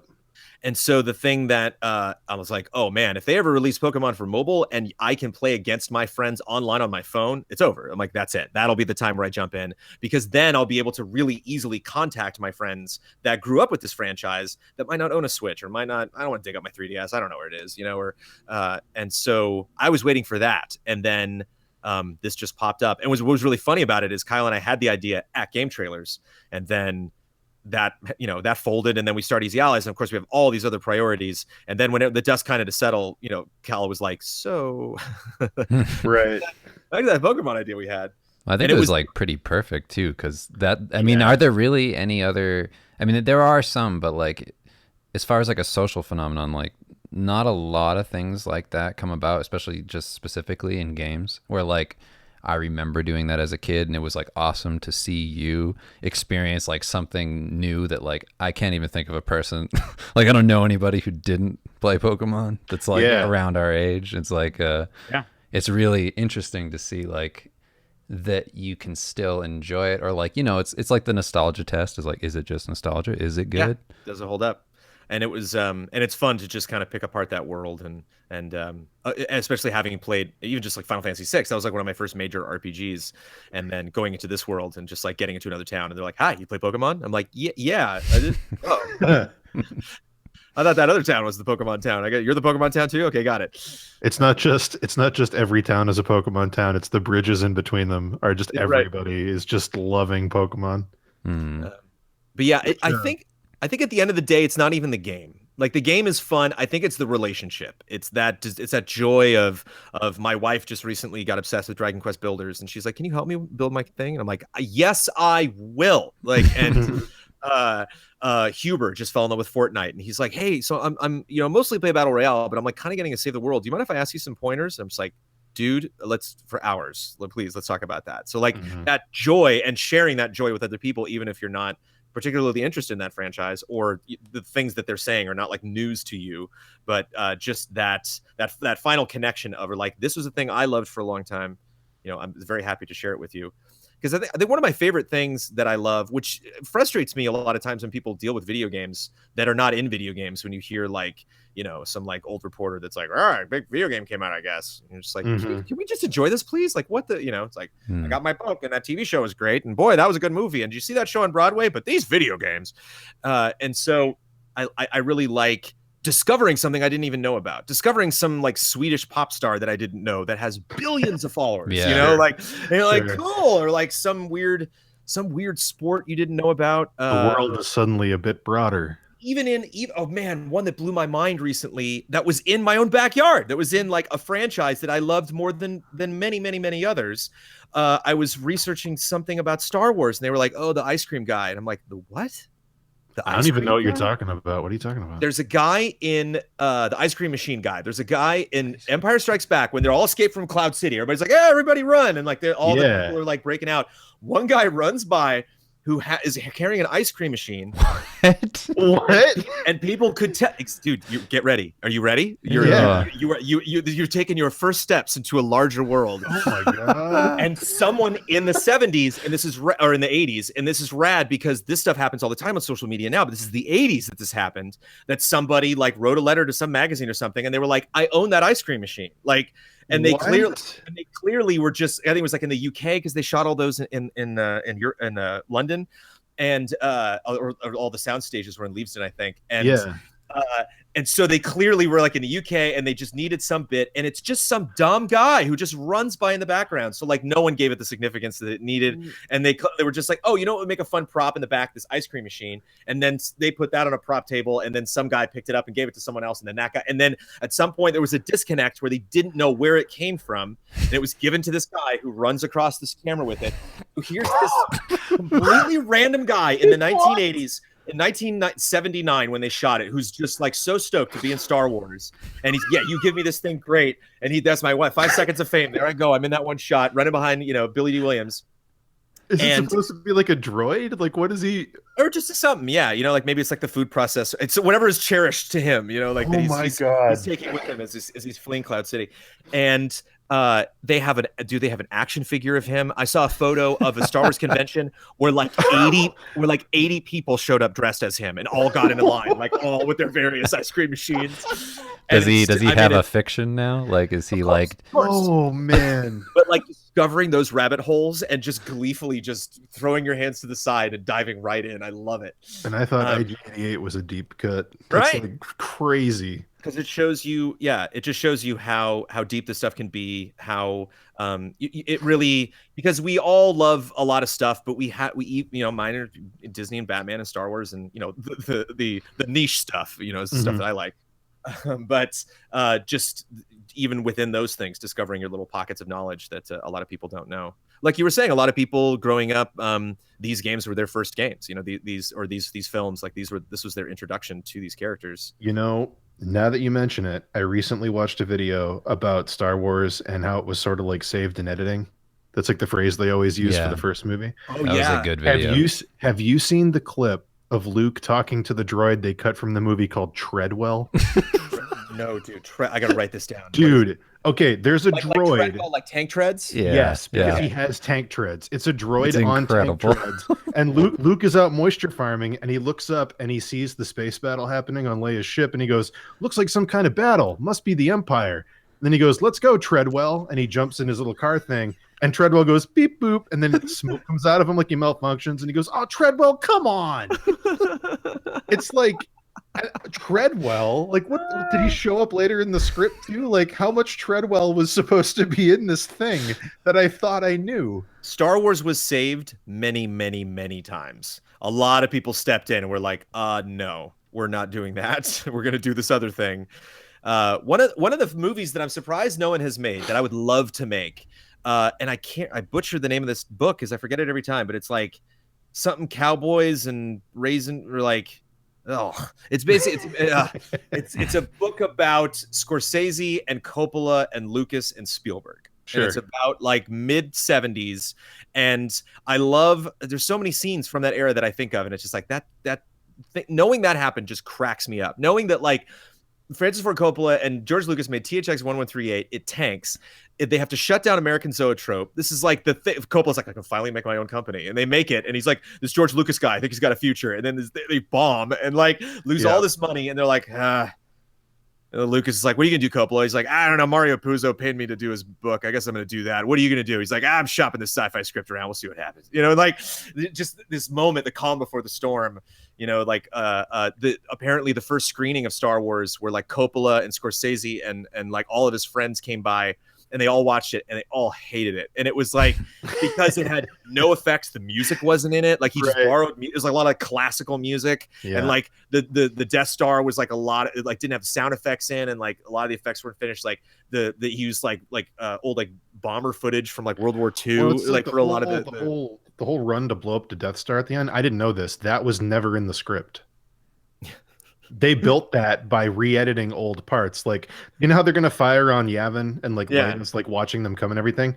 None of that was in the script. Originally, they just went to blow up the Death Star and that was it. And there was no thing where it was going to blow up the planet. They reused footage cut from previous scenes to create that entire B narrative that it was about to kill Yavin. I believe it, because it's just VO and everybody like looking at each other across the table. It's crazy though. When you watch the final cut, you're like, this is all of the tension. Like without this, like that's so nuts. Yeah, you're going to love that video. I'm going to send it to you. I'm going to find it and send it to you. That Treadwell thing broke. But no, Treadwell's the top. To me, the prequels can be summed up in what Lucas's original intent for C-3PO was, where he wanted him to be like a slick car salesman type. Yeah. And I don't know who it was. Somebody stepped in and just knocked him over the head and was like, no, make R2 the impulsive one. Make him the taskmaster. I would kill though for the laser sword frog. Like, oh yeah, I want that so bad. That sounds so stupid and awesome. I love it. Yeah, man, we're all these tangents. We just keep going. We're on the Star Wars tangent now. I don't know what to do. I want to stay on it. There's so much good stuff. But stuff can go wrong very easily. A lot of the things, and that's what's fascinating about film. I'm a film major, even though I did a lot of theater, but I eventually got into nonlinear editing, and then I've just been doing video production ever since. But I love hearing the shark breaking in Jaws. I love hearing of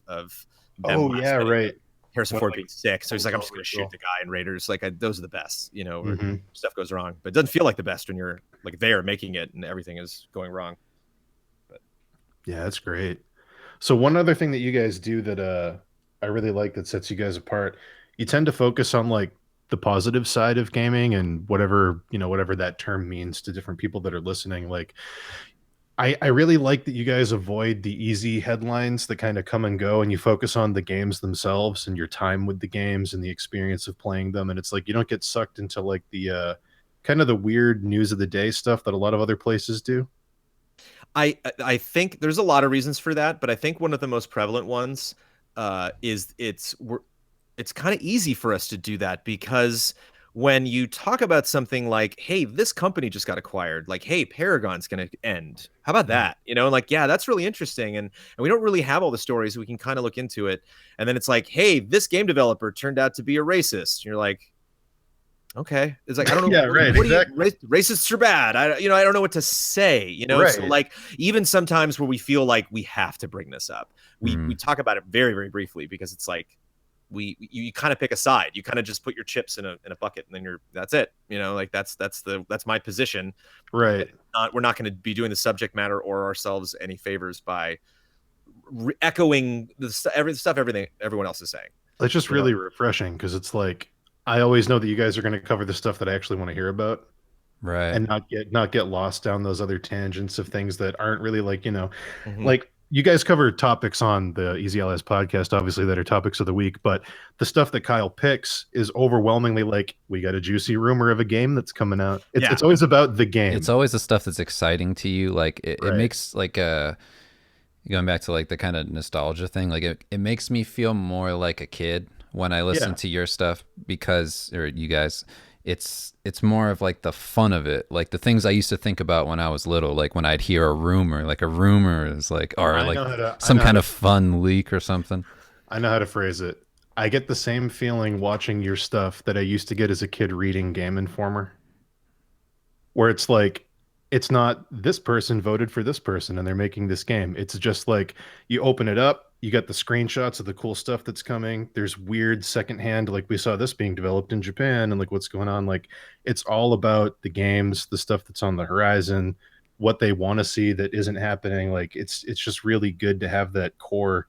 We're about this thing. I've been very fortunate working with people that have to be in this industry. Like right. I have a lot of aspirations. I would love to create a comic book, maybe, write or direct a film someday, but it's hard because this industry is so sweet. It's so fascinating. It's so unexpected and it is addicting to follow. And so I share that sentiment with the other people that I work with. And thankfully we all get along, but I think even if we didn't, we're like, we'll make it work just because these opportunities are too exciting, to get in there and not only learn about the things that we learn, when we learn about them or even beforehand, but being able to actually speak to some of these people that are developing these games, kind of bounce some ideas off of them and get a sense of what they're like as people. And I think that's one of the things that I really like about games is it's inherently interactive. I mean, it is interactive. And so I think, a lot of the other art that we've enjoyed, we're you take kids just finally discovering like nerdy art starting in I guess like the 30s and 40s where we start to get into science fiction and we're beginning the comic books and so you have these this generation of these people that are growing up that a lot of are still alive, people that born in 30s, 40s and 50s and but a lot of that art that they found was very easily consumed by yourself. You could just sit at home and watch Howdy Doody. You could just go get a Superman comic and just read it, and then you could share with your friends how nerdy that stuff was. But then you get this gen of kids growing up in the 80s and 90s that grew up with an art form that immediately connected them with kids constantly. That immediately now I'm not only enjoying this art with other people, but now I'm learning to deal with one of the most difficult things to grasp as a child, and that's you're gonna lose most of the time. Right. You're gonna lose. You're not gonna be the top of the class. You're not gonna get the A+. Like you're gonna have to deal with disappointment, and it's frustrating. And a lot of kids just grow up with really toxic attitudes, which is unfortunate in the business. But at the same time, I kind of see like a shining hope for these kids that just grew up kind of in this industry that's just kind of wouldn't say bringing people together, because that can also be problematic, but kind of, I think there's something to be said for just kind of shoving us all into one space and being like, work it out, And so it's interesting to see kids, on the internet, and this is true of YouTube and social media also, but just specifically with games. I played the game with you first, and then I learned that you were from Russia. Oh, I didn't know that. Like, oh, neat. Like, what's the weather like there? Or like, and so I see that as, I don't think a lot of people could necessarily cross a bridge that they had difficulty crossing over something like a comic books or a video games or a film or television. But games, I think, are just different in that respect. So that might be too lofty a hope for the medium, but it's just a trend that I see happening, and I hope it continues. It's just crazy to me that like it's 2018. Through all the trends of like, I'm the angry gamer, I'm the negative reviewer, like, get good casual, like for every site that has that attitude, which is still everywhere, you've somehow managed to make this niche of this awesome community of just love and respect. Like, that's the motto. Everyone respects each other, everyone's sharing opinions. Like, I have never gone into your streams and seen anything but the nicest people interacting with everybody. Like, it is so crazy to me that you guys have cultivated this following. But what's with the negative of that is it's kind of stunted our growth a little bit because we're not pushy, like we don't try to bait people with headlines and stuff that we want to do. Like we try to think about, here's the thing we want to do. How can we go about it in a way that is attractive to people, that will bring in new people? And hopefully, certainly we're starting to explore not necessarily video game focused, but just like Block Speak, or we're doing an animated series this year. And hopefully that's something that people can discover, that like, you don't have to know us. You don't have to like us or anything. You can just appreciate this on its own. But at the same time, it's like, we just had a meetup today, and it was just such a perfect sized group of people, and we had our concert this weekend, and we had, a little over 100 people show up. And if we had 400 people, it would be a completely different event, Oh, sure. Yeah. I'm kind of enjoying this mild era where I can enjoy, a little bit of success, a little bit of celebrity, certainly lots of exposure to a lot of really exciting things that are going on in the industry, but I'm not drowning in it. It's not overwhelming. It's not like I gotta bring someone else and you run it, because I'm not having fun with this anymore.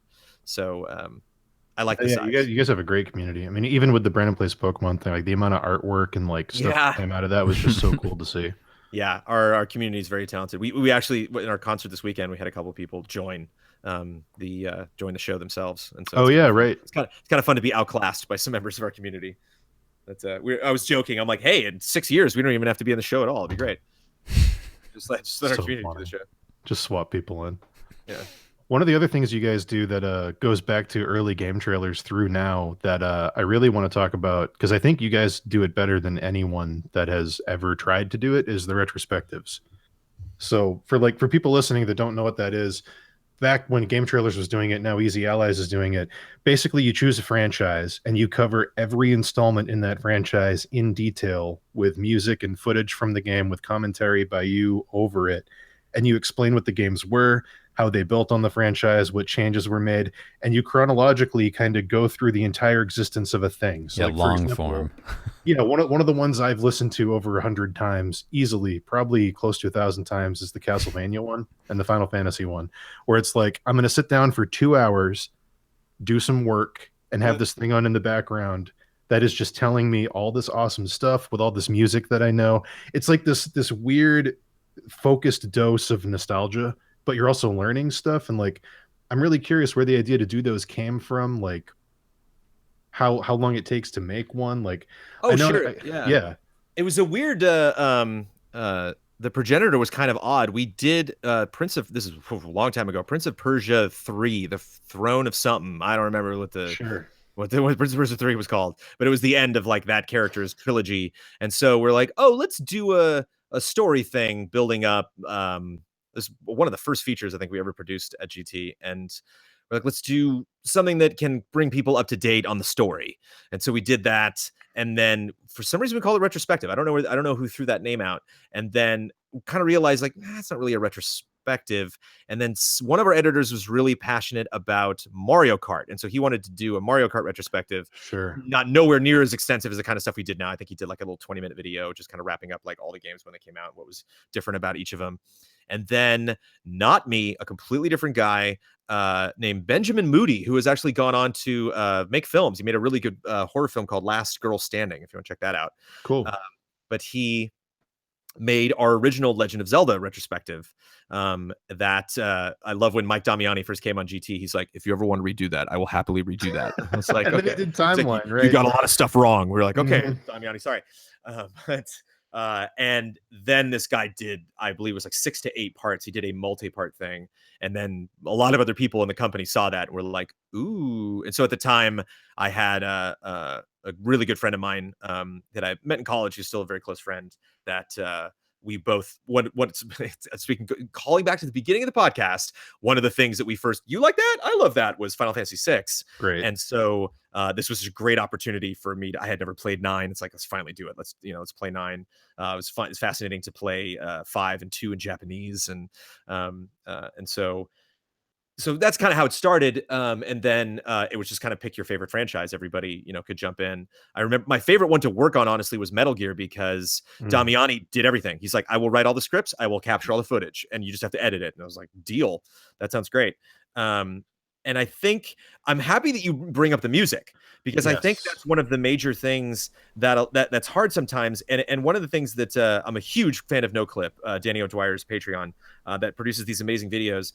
And in some ways, it's a little bit self-serving that it would be wonderful. We just wrapped up the Souls retrospective to actually get Hidetaka Miyazaki and get some of these people from Software on camera to speak about this stuff. But at the same time, I want the viewer to like distance themselves from like, know the people, and you can hear quotes from them, but like, sure, just look at this footage, listen to this music, like try to actually get as close as you possibly can to the experience of exploring this game. Yeah, that's the cool thing, is a lot of the times watching them, especially at the Castlevania one, it feels like you're playing the game in a lot of parts of it, because of how you sync up the audio with the speech, with the footage from the game that's showing what you're talking about at that specific moment. Yeah.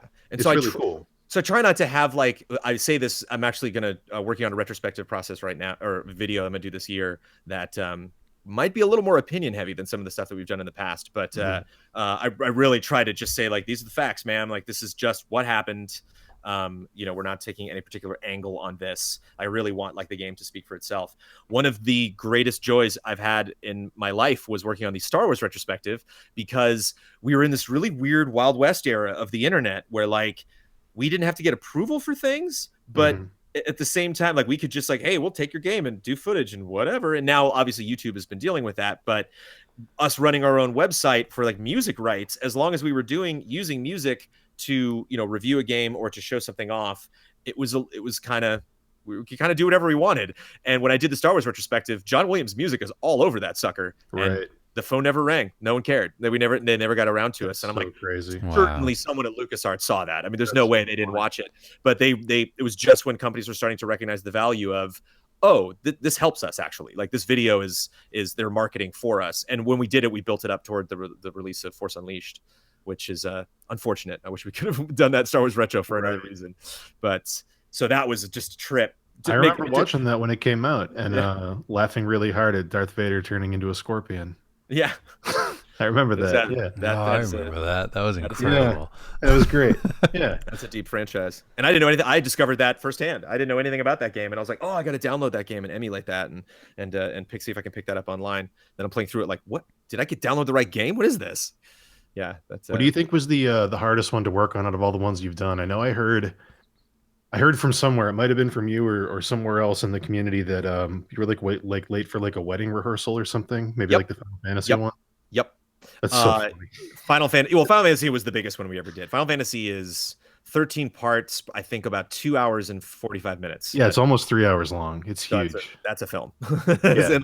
and that was just like that was one of the retros that pushed us to a point where I'm like, I can't finish some of these games. Tactics was hilarious in that process, because Tactics is just like a 150-hour game. And so not to like, play it, but like we're doing a retro, so like I want the characters, I want you to get into this. Right. And a lot of the stuff in Final Fantasy I like hand it off to people. It's like, oh, can you do 10? Great, thanks. And like, oh, can you capture that?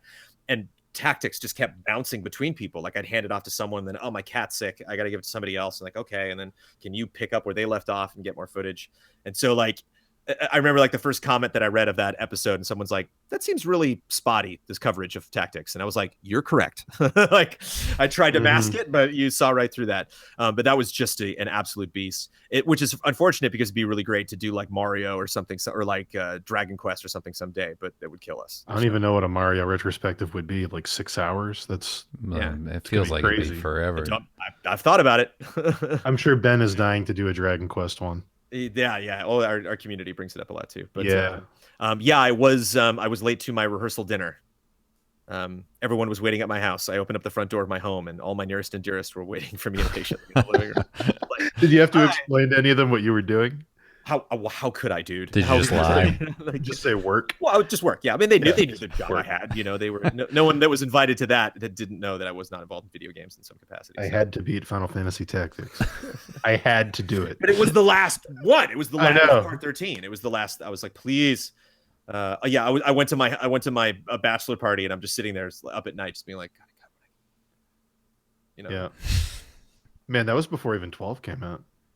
So I got a love-hate relationship with retros because they're brutal to produce, but and I don't want to, like, I'm not saying like poor me, like it's a fun thing to do, and at the end of the day we're just playing video games and making videos about them, but it's a lot, and it's one of those things that I've gotten to a comfortable level of sometimes we just kind of fire reviews out real fast, and so we don't necessarily get the chance to really like put a lot of TLC into it.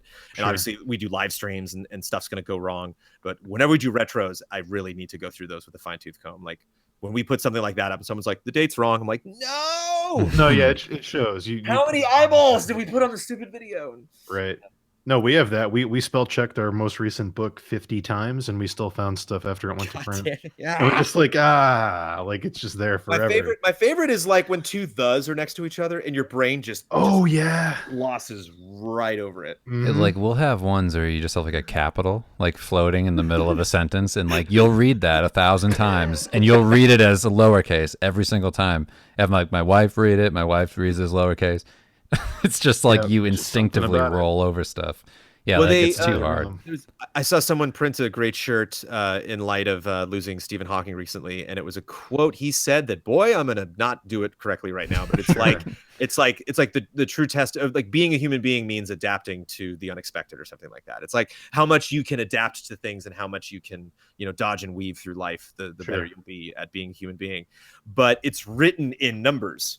So it's like the kind of text where it's like you look at it and you're like, what is it? Oh, and all of a sudden your brain's like, I got it. And you're like, yeah, I can see those words. Like you can take an A and make it a 4, but I get it. I still can see what you're trying to go for there. And so our brains are just accustomed that like, yeah, that's a sentence. And you're like, no, look at the like, there clearly should be a comma right there. But like your brain's in such a hurry that it's like, everything looks fine. Next. Especially when you put like like that applies to everything. Like I was talking about the retrospectives, like how you can easily just miss like a tiny detail, and like it's gonna be the thing that stands out, to like a bunch of people. But the music is everything. The music is 90% of why those videos are cool, because in a lot of instances we try to let the music just do its thing and just kind of introduce you to stuff, and breaks my heart when someone's talking about something in a retro and it's like, you go to the Firelink shrine and there's the Firekeeper. I'm like, oh, okay. So I like go into the music selection. I'm like, oh, Firekeeper track. And I like put it underneath and like, no, that doesn't work. You're right. Like it's just somebody ringing a bell. That's no. And so like sometimes you got to shuffle stuff around, but like other times it, the music can fit stuff really well. And it's fascinating to be like, the Covenants were added to Dark Souls 3 and be like, what's the Covenant song? Let's go through it. Right. What track really says Covenants? No, they're great. For anyone listening that hasn't watched them, I think you guys have done 2 Azizi Allies, right? You did Deus Ex. Yeah, and Dark Souls. And we are hopefully on track to do more than another one to finish one. Souls should have wrapped up last year, but great. We want to produce more, but it's what did the Souls one clock in at if you did a super cut? Is it like an hour and a half? I think so. Something around there, yeah. Yeah, if anyone's listening and you want to go watch it, the Souls retrospective, I think it's in 5 parts. It's really great. Everything from Demon Souls through Bloodborne, Dark Souls 3. It's one on each game. You actually just reminded me of something I want to do, which is to do like a big cut to take all the intros and outros out of the episodes. Oh yeah, sure, yeah. That's how I usually have them all kind of blend into each other. So there's just a big 1 hour and a half file. When oh god, we were going to ask a bunch of questions about GT, but honestly, these tangents are too fun. But one of the things I wanted to bring up, when you guys did your final stream and you were playing Grand Theft Auto 3 and it was announced that GT might not be a thing anymore, the first thing I did, along with a bunch of other people from the forums, was rip every retrospective to my hard drive. I was like, nope, it's like these gold. are not being taken away from me. I'm gonna keep these are mine. I'm taking them. And You're not taking this away. And what sucks is I wish I could FTP you like the 720 by 480 natives, but like I don't. They're gone. No, you know, I don't, that's one of my most disappointing things over the years is how little I cared about archiving. But I mean, when you're just vomiting content every day, it's like, oh god, the amount of content you guys produced. I mean, just your podcasts alone between Invisible Walls and the GT time, like how many hours of footage is that? Yeah. Is crazy. So there would be these like cullings that would happen at Viacom where they're like, okay, we're moving to another server, we're shorting, we're going to spend a little less money on this. Here's a list of everything we're like going to cut, basically, like highlight anything that is too dear to you. No. And I would just look at that list and be like, you know what? That's a crazy thing. Like, could you even imagine that? Like meaning like killing your babies. But imagine that for us. Like, if somebody told us that like we're gonna have to delete a huge portion of our portfolio. Oh man. Yeah. So, but I mean, because of the way it was done, where like I'm producing media and then sending it through this filter and it's winding up in this depository, and then I got to move on to something else. Like what I should have done when they said those things is I should have gone home and downloaded them and kept them on drives at home. But it's like drives fail. I just over time I just got exhausted. How many drives would you need to store that much stuff? Like you need like a server farm. Like that's crazy. What was really great about speaking of retros again was those retros paid dividends with whenever we did countdowns for years and years and years and years. Oh sure, yeah, everything's right there. It'd be like top 10 Metal Gear games, and I'm like, guess what I got? Everything. You want Metal Gear Acid 2 in its entirety? There you go. That's so funny. What's you guys always talk about when you do your countdowns and you do especially your game of the years, things can get dicey. And like I know you've recently started like showing us that process now that you're Easy Allies and stuff. What was like the most contentious you think that you can remember? Just the most most uncomfortable room I was in. Yeah. What was the scenario where people weren't talking for a couple of days after? I don't want to call out any arguments I saw between two people that weren't me, but I will say I will say the one, maybe the most frustrated I got at GameTrailers was The Last of Us versus Grand Theft Auto 5 for Game of the Year. I remember that. And I came in and was like, okay, let's do this. Like, I'm here to defend. And I played The Last of Us 3 times, all the way through. It's a real good game, but GTA 5, I'm sorry. Like, it's, and my big angsty like rebuttal at the end. And I said that at the meeting is I was like, so Grand Theft Auto 5 didn't make you cry, so it loses. Great. Thanks. Like that's basically what you're saying. Wow. They were like, because I was like, it's got online, and they were like, I just didn't care about the story. And I'm like, look at all the vehicles, and like you can fly a helicopter in this city, and like you live in the city that they modeled, and look at the actors. They're like, I didn't care about the story. I'm like, stop mentioning the story. Like, so what year did GTA 5 come out? Yeah, I was gonna say, time has proven you're right. 13. It's still on the. There's no right. There's no right in this business. Like you all just get on your soapboxes and talk until your voice is dry. Well, the reason I was asking is that it's still on the NPDs. Of course, yeah, but I mean, anytime you bring sales numbers to a best top 10, GOTYs. Oh yeah, right. Yeah. Somebody will immediately retort with that's not what it's about. Well, in that same way, like I liked when you guys gave it to Hearthstone. Yeah, that was great. Yeah, that was one that I won. I was on the Hearthstone side. And with just to wrap up GTA 5 super quick, it wasn't that it lost. It was I came in to deliberate, and the person that was running the meeting was like, "Well, let's get the vote first," and it won. And I was like, and they were like, "Oh." They're like, I'm sorry, Jones, did you want to say something? And I was like, yeah, that would have been nice for me to like maybe make my case before you voted. Like, that's so funny. But it was almost like an intervention. You know what I mean? Like those uncomfortable glances and yeah, sure. Everybody, where it's like people understand this needs to happen, but they don't want to be in the room. And it's like I think they knew. It's like, oh God, I don't want to be there when Jones finds out it's going to lose. I think they just all knew. I think they had like talked behind the scenes, like, what are you going to vote for? Okay. So I think they all went into that room knowing that it wasn't going to happen, and like I thought I had a fighting chance. I thought I had a couple GTA people on my side, but they were all. We're gonna shut them out. We're gonna behind the scenes. We're gonna shut Jones out. Well, right. Hopefully, Red Dead takes it this year. But yeah, Hearthstone. That was a weird year. That was Mass Effect 3 year. No, that was Dragon Quest Inquisition. That was. It was just a weird year. There was no guarantee that year. There was no Breath of the Wild. There was no Bloodborne. There was no. Even something like an Overwatch. There was nothing like that's look out. Here comes this game. Everything was just kind of on the same even tier, and it was tough because my buddy Todd, who I worked in the Final Fantasy retrospect, loathes that we picked Hearthstone. Like he let me have it when I was hanging out. It was like, yeah, we have the Hearthstone, and he just lost it. And it was the game that everybody was playing. To be fair, and a great game. Monopoly doesn't have a great story. Just personally, no game gave me more satisfaction that year. So that was the thing. What did Kyle say about them putting laurels on the box for The Last of Us and how much he hated it? Yeah, it's that's like that weird turning point where it's like, no, it's high art now. You gotta no, this isn't just a game. That was always funny to me. I mean, since you mentioned it, real quick, let's get on that Red Dead tangent. What do you want? Get emotional, man. What are you hoping to see, dude? Red Dead's one of those Rockstar is one of those companies that doesn't bring me to that point where I think what they got to add. I'm like, whatever, dude. They don't none of my predictions of GTA 5 had anything to do with online or how that worked. And boom, there it was. Before Red Dead came out, I was actually pretty mild on it. Red Dead Redemption. I remember seeing the trailer and I was like, okay, Revolver was weird. I guess they're making another one. Okay. And then it really wasn't until 4 or 5 months before it came out that Shane Satterfield was like, no. You like GTA 4, right? I was like, oh, it's one of my favorite games ever. And he's like, dude, just wait.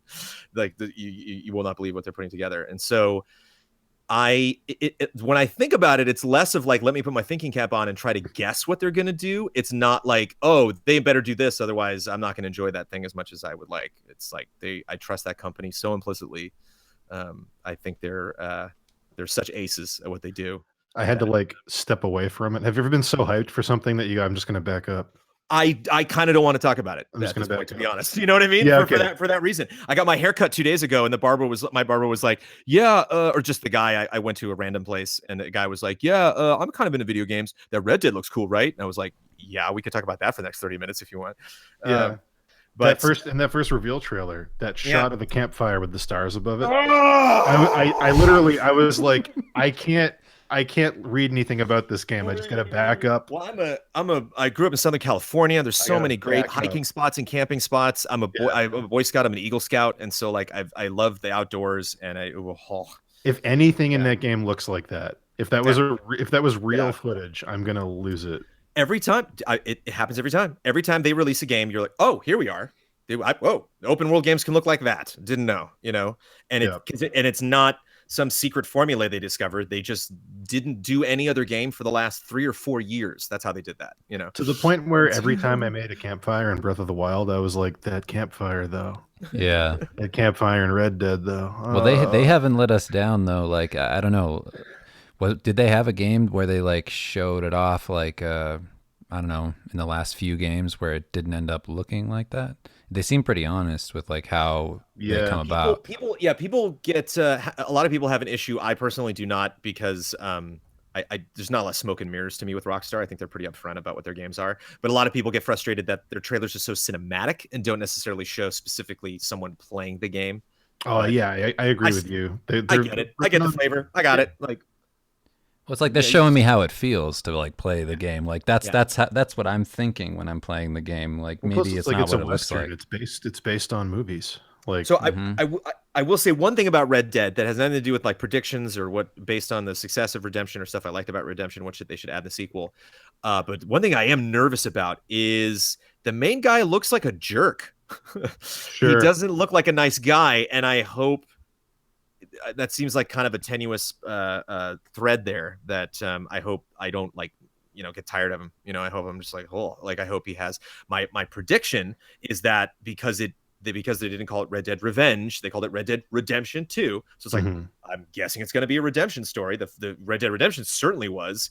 And so he starts out, I'm getting people that are on my ledger, so he's got this vibe where he's collecting bounties. He doesn't care about these people. He's kind of emotionally detached, almost kind of gleefully enjoying like bringing misery to people. I imagine that he turns around. He has an arc, and maybe doesn't like find some small child and take care of him, but like, understands, that his life is possibly in danger while staying with this band. And then what I hope will happen actually is that we see the fall of Dutch's gang, and maybe the catalyst of that is this character that whose name escapes me now. I can't remember the Majors or it's not Marston. It's like it starts with an M. Yeah, it's another M name. But his just kind of like dismantling of this group, or him just kind of robbing them blind and taking off. That would be fun. Just that. One thing I really love that they did in GTA 5. I don't think it would work for Red Dead though. I was thinking if they were going to do it, was the 3 protagonists thing, because that like just to wrap this all up back to what we were talking about earlier, like that reminded me so much of Final Fantasy 6. Where like we're going to split the party up into 3 groups. Locke's going to go this way, the returners are going to go this way, and it's just like, oh, and then they meet back up and like things are happening in the world that you hear about from different perspectives, because things are happening at the same time but in 3 different story arcs. And like to have the 3 characters constantly rotating and have things that one character does affect what's going on with the other ones, like that was really cool. But it does feel like Red Dead's probably going to be more of like this is this person's story kind of thing. Yes. My prediction for maybe how they're going to do it, because I do think their first promotional art showing the entire posse in a row is very suggestive. Like, I think that's them being like, that's the game right there. You're looking at it. Like, you will not be doing these missions alone. Like, you have a gang. They will be with you. And there's many, many shots where we see all of them on horseback, all running towards some objective. And so I wonder if the cutscenes you can't mess with. Like, you got to get this character to this spot. But while you're on a mission, you can bring any of these people you want, and you can play as any of them as you want. So I wonder if it's kind of like a little bit of both, where they have the same character like they did from Red Dead, but you have a little more flexibility. Because I imagine if that kind of swapping or just kind of like group management is going to be the way they counter what I think is going to be kind of a sobering reality of Red Dead for a lot of people, in that there's no helicopters, there's no fast cars, there's no cocaine and high living here. Like it's just this is a very slow paced world that you're adventuring through. I'm so ready for that though. Oh, I'm totally ready, which surprises me that Red Dead was so universally loved as it was, that so many people jumped into the online portion of that. And so it's going to be very fascinating seeing people going straight from GTA Online, which in many instances is most likely their very first Grand Theft Auto, and then, trying out Red Dead and being like, wait, whoa, this sniper rifle sucks. You're like, yeah, well. Yeah, the 1800s. But okay, tonally I have concerns, but that company, Manhunt 2 is the only Rockstar game I've ever played that I was like, not for me. Right, Manhunt 2. Manhunt 2, forgot about that. And Vice City Stories was kind of phoned in, but everything else has just been absolutely top. But I remember the first time turning on like Red Dead Redemption, like getting through that game, it was like outside of RPGs that I grew up loving, like that was, for me, like personally, like that was one of the games where I was like, oh, that was a really good story. Like I actually enjoyed everything in it. Like I like that's like to me like the strength of it. Like I felt involved in it. Like I hope that carries over and like people get a lot out of that. Like that still leans heavily in that direction with like, I don't know, just the investment of it. In a lot of ways, I really try to have other perspectives in games. I think it's a value and a strength, that someone can have in my position doing podcasts and talking about stuff that you really, try to imagine as many different perspectives as you can. Rockstar is one of those companies where I'm just like, you be you, dude. I really like, I talk to people and they're like, yeah, whenever I play Grand Theft Auto, I just run around and mess up the world because like those stories so boring. And I'm like, I disagree. Yeah. I was the guy that cut my hair a couple days ago was like, yeah, that Mexico part was stupid. I was like, okay, sure. To each his own. I thought Mexico was pretty fascinating. It's just nothing to do. It's really barren. It's like, have you been to Mexico? I just think about that swamp area, the like gambler's place. Yeah. Like, I'm so ready to go back. Like just Thieves Landing, I think it was called. Yeah, that place was that game's so good. Did you But like anyway, the one last thing I want to ask? Yeah. Did you Yeah. like the part at the end where you play as the kid? Yeah, I did. I didn't like the kid. Yeah. For the same reason as I'm nervous about like John Marston says Hia and his son says work you damn nag, and it's like, dude, calm down. Like he just had an attitude. I was like, well, who's it? Like, and it makes sense. You know, he's pissed. You know, he had a rough upbringing, and when you spend time with him as a young kid, he's sassy. You know, you kind of get that vibe from him that he's not his dad, but. It makes me nervous about it's the same kind of vibe with Red Redemption 2 where it's just like, is this guy gonna be like stupid horse? And I'm like, come on. But that transition, the one thing, boy, I mean, spoilers, sorry everybody, but like the one thing that I totally forgot when I went back and played Red Dead a couple years ago is when he does get his revenge, when he does get his one up at the end. right, down by the river. They hold the credits that he backs away and turns towards the camera and Red Dead Redemption goes wham and just slams on the screen. And I was like, yeah, yep. I forgot that happened. There's the redemption. You're like, there's your ending because it's cool. Like I would hope actually just from the way they kind of curiously designed it that some people miss that. Some people, got their kind of the end of the Marston arc and were like, okay, done. And didn't realize there's a little more. Like you got. It's not you just roam the world as the sun. It's not really pointing you in that direction. You kind of just got it's like a marker, like anything else, but it obviously, has a tremendous significance on the story. So I really my favorite is Zombie Marston. Oh, sure.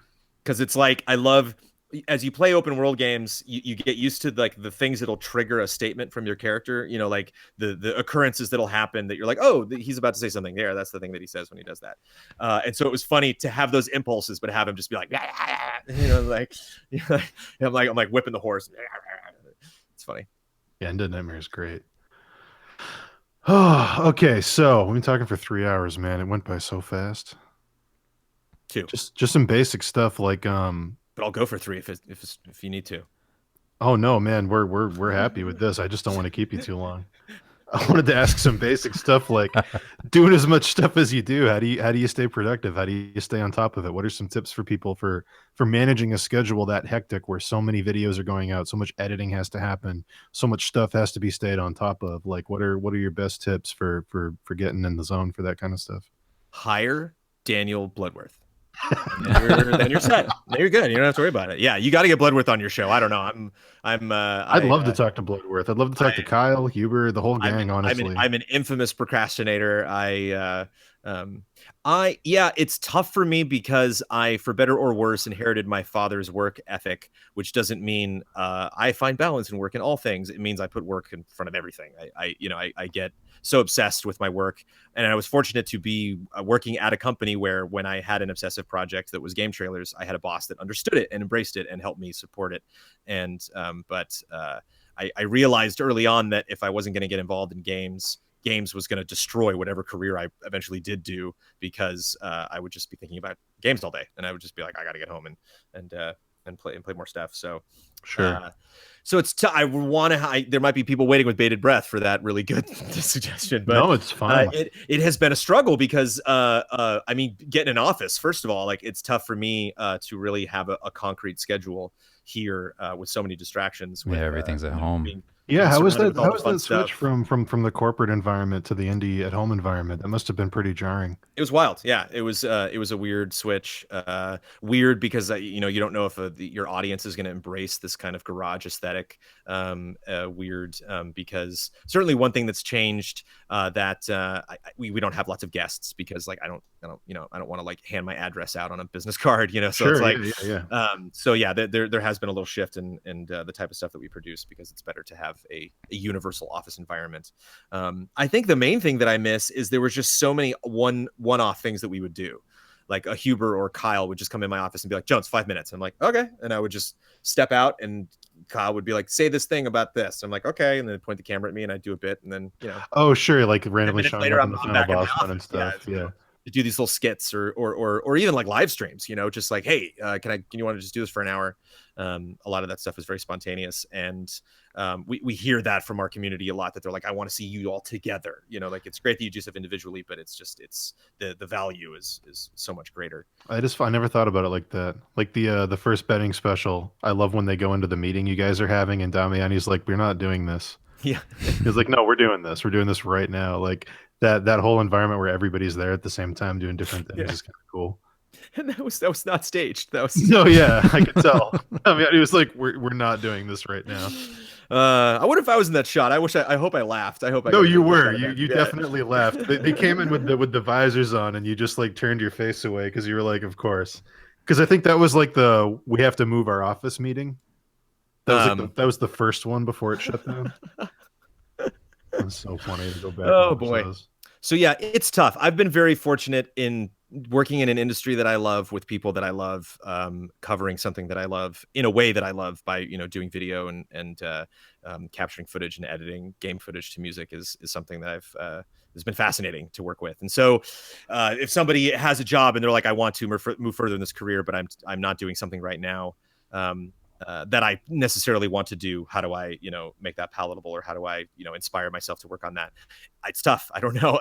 The only thing I can think of is, you know, I'm going to be 40 next year. And so I've been at this a long time, and I have success in that I'm being supported by a wonderful community that's enabling me to do the job that I'm doing now. But, you know, my wife is an actress, and she has been at just chiseling at that wall for so many years. Sure. And it's so hard.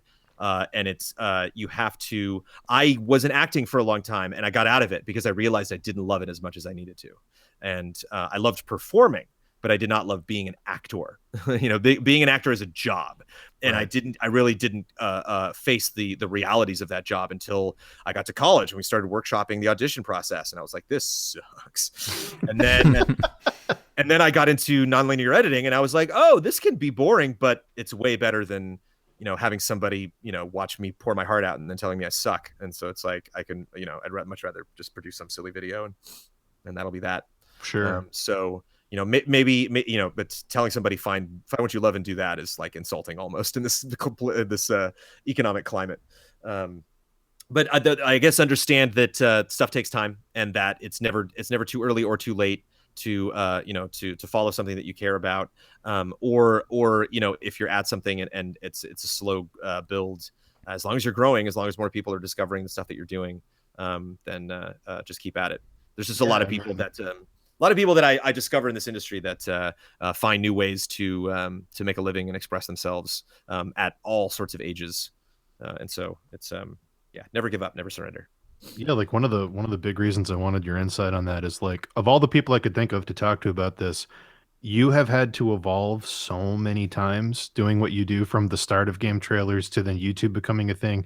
The amount of, like, just internet technology and gaming technology in general has evolved so much since you started doing this, and you've had to switch the format so many times. And like the different eras of GT were really fascinating to me. Where, like, you know, you had the early days, and then you had the switch to where YouTube was a thing, and then you had like the invisible wall stuff, and that, you know, Shane was around, and then after that you had the kind of like Kyle showed up and started doing the final bossman, and then the Office moved, and then it moved again, and like the Elise and Ian stuff started happening towards the tail end, and like all these different changes, but you're still producing quality content that's varied throughout all that. Like, you kept switching it up and finding new things. Like, I think about what was that show you guys did? Thanks for Playing. I love that show. Oh, neat. That was such a good show. That was a great show. Neat. Yeah. I was only on that a couple times. I was very outside of the podcast game for a long time. Sure. I didn't appear on Invisible Walls for, I don't, you know, that was really like rare that I would pop in. Watching it from the beginning, it's so funny to look at it as a whole now and see how it just kept getting refined and refined and refined and refined to the point where now it's just like, this is the purest form of all that. Like the tail end of GT into Easy Allies, like where you started figuring out like this is kind of like a unique tone that we do really well. Like, it's just cool to see that whole thing. I just didn't know if you had any thoughts on like switching things up, trying new things, being willing to just completely change directions. I mean, and this kind of ties into, us talking about people, establishing their work ethic or just kind of looking ahead at the stuff that they want to do and the work required and how do I get through this. The most rewarding experiences that I've had working at GameTrailers and now at Easy Allies over the years was doing something I didn't want to do, doing something that I was like, oh, no, can't, please, someone else do that. That's not my comfort zone. It was like, sorry, there's no one else. I'm your boss. Do it. And then I would do it, and then I would hate it. And even after the fact, I was like, oh, I'm so glad not to do that anymore. And then it would come around again, and I'd be like, oh, I can do that. Like, oh, I've done that before. Like, oh, I've handled that actually, and now I know how to do that, and I'm not afraid of it, and I can manage that or instruct someone else in doing that. And so it's like going to the gym or so. It's one of those things that you're like, yeah, it's nice that you say that, but I'm still don't want to do my taxes this month. And like, it's right. We are confronted with those things, but I found myself, and it probably no more than moving to a manager role. I mean, I founded GameTrailers, but I was very happy stepping back. I was just creative director for many years, and so I would just work on features, and that was fine by me. And I was not involved in the podcast. I wasn't involved in a lot of the countdowns that we picked. I was not involved in a lot of the business decisions that were made at GT. But then I moved up, to a managerial role, which I just was screaming at everybody when we made the transition to Viacom to 5. I'm like, I'm not good at this. And they were like, oh, you'll be but it's like the value of those 2 years, like how much that changed my life, how much I learned, how much, just really delegating on a mass scale, really just seeing like, 10, 15 wheels all spinning at the same time and being like, well, I'm not working on any of that, but it's still happening. It was so valuable. And you think about it like an RPG, think about, like, putting another plop in your skill tree, like, yeah, like, and that you can do that in life. Like you learn these things and it sucks to get through that, but then you have increased value as a person. And so if you find yourself in one of those periods right now, you will not only get through it and be happy that it's over, but it'll change you and make you, stronger, more capable to deal with the unexpected. And so to also echo the question that you just asked, that was the greatest thing about people coming in and, leadership changes and company changes and experiencing different things. Defy Media was a strange era, but at the same time, Defy Media is a very YouTube focused company. And you brought up YouTube before. Viacom hated YouTube. And we didn't really get a lot of contact with that company. And so then switching over to the house of, Screen Junkies and Warp Zone and Smosh, and a lot of these properties that frankly, I'd never heard of Smosh before. And so we came over there and it's like, I probably saw it on a poster, but I didn't know what it was. And so going over there and meeting the Smosh Games crew and seeing the type of content that they produce and the reaction that they get from their community was, incredibly instructional. And so the bad stuff ends up being good stuff. It just doesn't feel like it at the time. So sure, it can be frustrating. Any advice for people who want to get into content creation, streaming, and growing an audience online? Consistency. Which again sucks. It's like you could do 50 episodes of a thing that nobody watches, just get back on 51. I'm sorry, it's like you can't. It's not like switching over to episode 1 of a new thing is gonna then be successful. Like you have to keep doing the thing you're doing. And it's that's something that one of my biggest regrets finishing the Souls retrospectives is we were not timely with that. Like too much stuff came up and I was not able to finish that all in one go. And so it's been a crazy year. I feel that but at the same time what you just said is a currency. That is a currency I have with you as a viewer. That you will give me that allowance. It's like I'll run out of that at some day if I keep up with that. If you keep it's like you can you can expect that from somebody, but at the same time, if you're nobody, if you're somebody that nobody's, and that's a nasty term, if you are an unknown, if you're someone that is just starting out, if you are branching out into a new thing, the number you don't obviously the first episode is not going to be as good as the 50th. Obviously your first outing you're going to learn so much in the process, but what you can always look back on with pride and what will, I think, speak volumes for people is, oh, it's back next week. I'll go check it out again, or there's nothing more frustrating than like, oh, I found this cool thing. And it's like, oh, when's the next one? Like, I don't know. They're kind of random. Then it's like, well, you pretty much guaranteed I will never watch this. Why would I subscribe to something that's just not going to happen? So a lot of times what can be a struggle and can be frustrating. And even people, like you said, you're like, you've shaped this thing to be so perfect. It's like, we're it's kind of funny, says a garbage truck on fire. because we got to keep making new stuff every day. And but you learn to accept good enough. You learn to put something out when it's ready, and not just cherish something too much that no one ever gets to see it, that you never get something out. And so done but not perfect. Sometimes perfection can be the enemy of consistency, where you're like, well, I'll just skip an episode this week because I'm not happy with this one. So get it out, just get it, Definitely. get it in front of people. Even if it's bad, get it in front of people, have them lambast it, learn from those mistakes, follow their perspective, read that comment from that one person who actually did like that episode, but keep at it, keep sticking around. And so if you're starting a new endeavor that you don't think you can commit to on that regular schedule, then I would maybe think again. I heard something that was really interesting about that, and this might be comforting to somebody out there who's afraid of doing this. It was in regards to like sitcoms, and they were talking about like, how does a show that is occasionally good but like often pretty bad, like how does it stay on the air? And there's actually like a psychology to that, where people are more into those kinds of shows because they once experienced something great, and like they're waiting for that again. And there's something about that just being consistent, and like it's like webcomics that are online. It's like that, yeah, there's a lot of them that aren't funny, but if like this one webcomic has like 10 funny ones out of like 30, then like you're still going to keep reading through their catalog because they've been doing them every day. It's like maybe Garfield isn't always the best. It's like, but if it's just consistent, you're going to hit gold every once in a while. And it's like, and that's enough for people. Like people really like that. And the thing is, there's no definitive reason. I was just talking this afternoon with people about Black Mirror, and what's fun about Black Mirror is everyone's got their favorite episode, and it's not yours. Like, right. It was neat going into this last season, and everybody be like, "Oh, Crocodile," and I'm like, "Okay." And then Crocodile was like, "Oh, the weird episode," and I was like, "I like this one." That was the one that really resonated with me. And so, understand that you have no control over what people are going to like, what they're not going to like.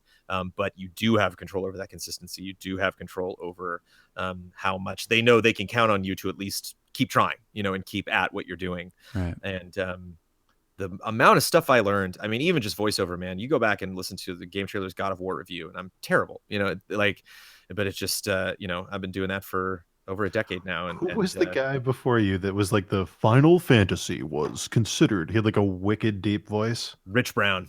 Okay, yeah. Sometimes when I go back and listen to the old stuff, it's crazy to me that it's not your voice. Yeah. Yeah, Rich Brown was great. And he was, like me, not somebody who special. We didn't go to school for voice acting. Obviously, I did a lot of theater. Sure. Done some singing and had voice lessons before. But it was fun to get him in there. And he was, I miss Rich. Be nice to have Rich. We joked about that the other day. We were like, be great to hire Rich for like a, just drop like a countdown on our community or something out of nowhere with Rich Brown. Be fun. Because I still in touch with him. He's a good guy. He has a great voice. But yeah, so I mean, we can get in another tangent, but I mean, I feel like we're holding you up. This was a great talk, man. Yeah, it was really great. Yeah. It was funny because you asked beforehand if I would like a rundown for the show, and it's like, we can just wing it. Yeah. And it's like I have no idea what the rundown would have looked like. It's just like that's my kind of rundown, Yeah. But these are the things we talked about before. It helps if you know me. It's like I'm just getting to know you, gentlemen. But you're like, we know Jones is going to like this segment. We got him. Oh yeah. Been watching forever. We know. Yeah, like it's hard to do that with everybody that you'd want to bring on, because it's like, how can you know everything? But like, this is like one of the rare cases where we literally grew up like maybe grow up's the wrong word, but like from high school, like we were in this universe of like the GameTrailers thing. And yeah, it's been a part of our world forever. Yeah, definitely. And I can't wait. I mean, hopefully we can get some other people on. I would love to talk to Don. I would. So would I. Dude, 2 hours with Don. Like, I don't even. Yeah.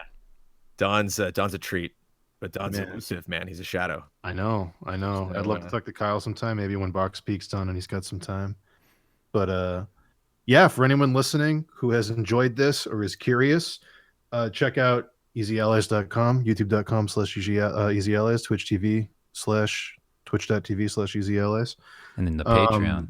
And the Patreon. Patreon.com. Patreon's the lifeblood. Become a patron. You can submit questions to their podcast, which comes out every Wednesday. If you're a patron, it's my favorite podcast personally. No joke. And that's patreon.com/easyallies. Is that it? Yep. Okay. Yeah. And yeah, if you're interested in video games or movie reviews, anime reviews, they have an anime podcast, a Nintendo only podcast, the regular podcast, a film podcast. They construct If you're construct interested in Gundams. anything, just They watch construct Gundams, yeah. All kind of Gundam streams, D&D. D&D. They have betting specials, which are some of the funniest things I've ever seen, with punishments if you lose, like making dioramas. No, the Galapagos Island thing was like That's that made me laugh so unbelievable. hard. I love that. I was like, thank God for this. This is so stupid. And I think, And, I think that's one of the joys is doing a dumb thing and then seeing the other people like rise to the occasion. Be like, oh, this dumb idea, I'm gonna run with this dumb idea, and that feels good. Seeing joke blood stream. rap about carbohydrates Yeah. killed me. I was like, this is the greatest thing ever. Yeah, But super fun. Or if you just want to watch the lovely, if you're not listening and you're not familiar with who Michael Huber is, watching him do a full playthrough of a Resident Evil game is just a treat. So check out Easy Allies. They're awesome. Thank you so much, Brandon, for your time. This was super fun interview. Oh, I had a wonderful time. Yeah, I could do this for hours because this is just talking about all the stuff that I love. So that sounds like a good podcast right there. You're just talking about Batman and Infinity and all that stuff. Welcome to the Final Fantasy VI Batman podcast. Yeah, about time. It's about time. It is. Wow. For anyone listening, this has been the Acceptable Podcast. I've been Dan Warren, and with me, of course, as always, I'm Dave Raposa. Hey. And you can check us out on YouTube, Acceptable Comics on there. You can check out our books at acceptablecomics.com, along with free previews of both. And if you enjoyed this and want to listen to the previous episodes, we did one with Comic Book Girl 19, our first episode. That was great. You can go listen to that. We also did one with Dan Avidan at Game Grumps, also a fantastic one. Great guy. And this has been our interview with the lovely Brandon Jones. Thank you again, Brandon. You two are lovely as well. Thanks for having me. Wow. All right.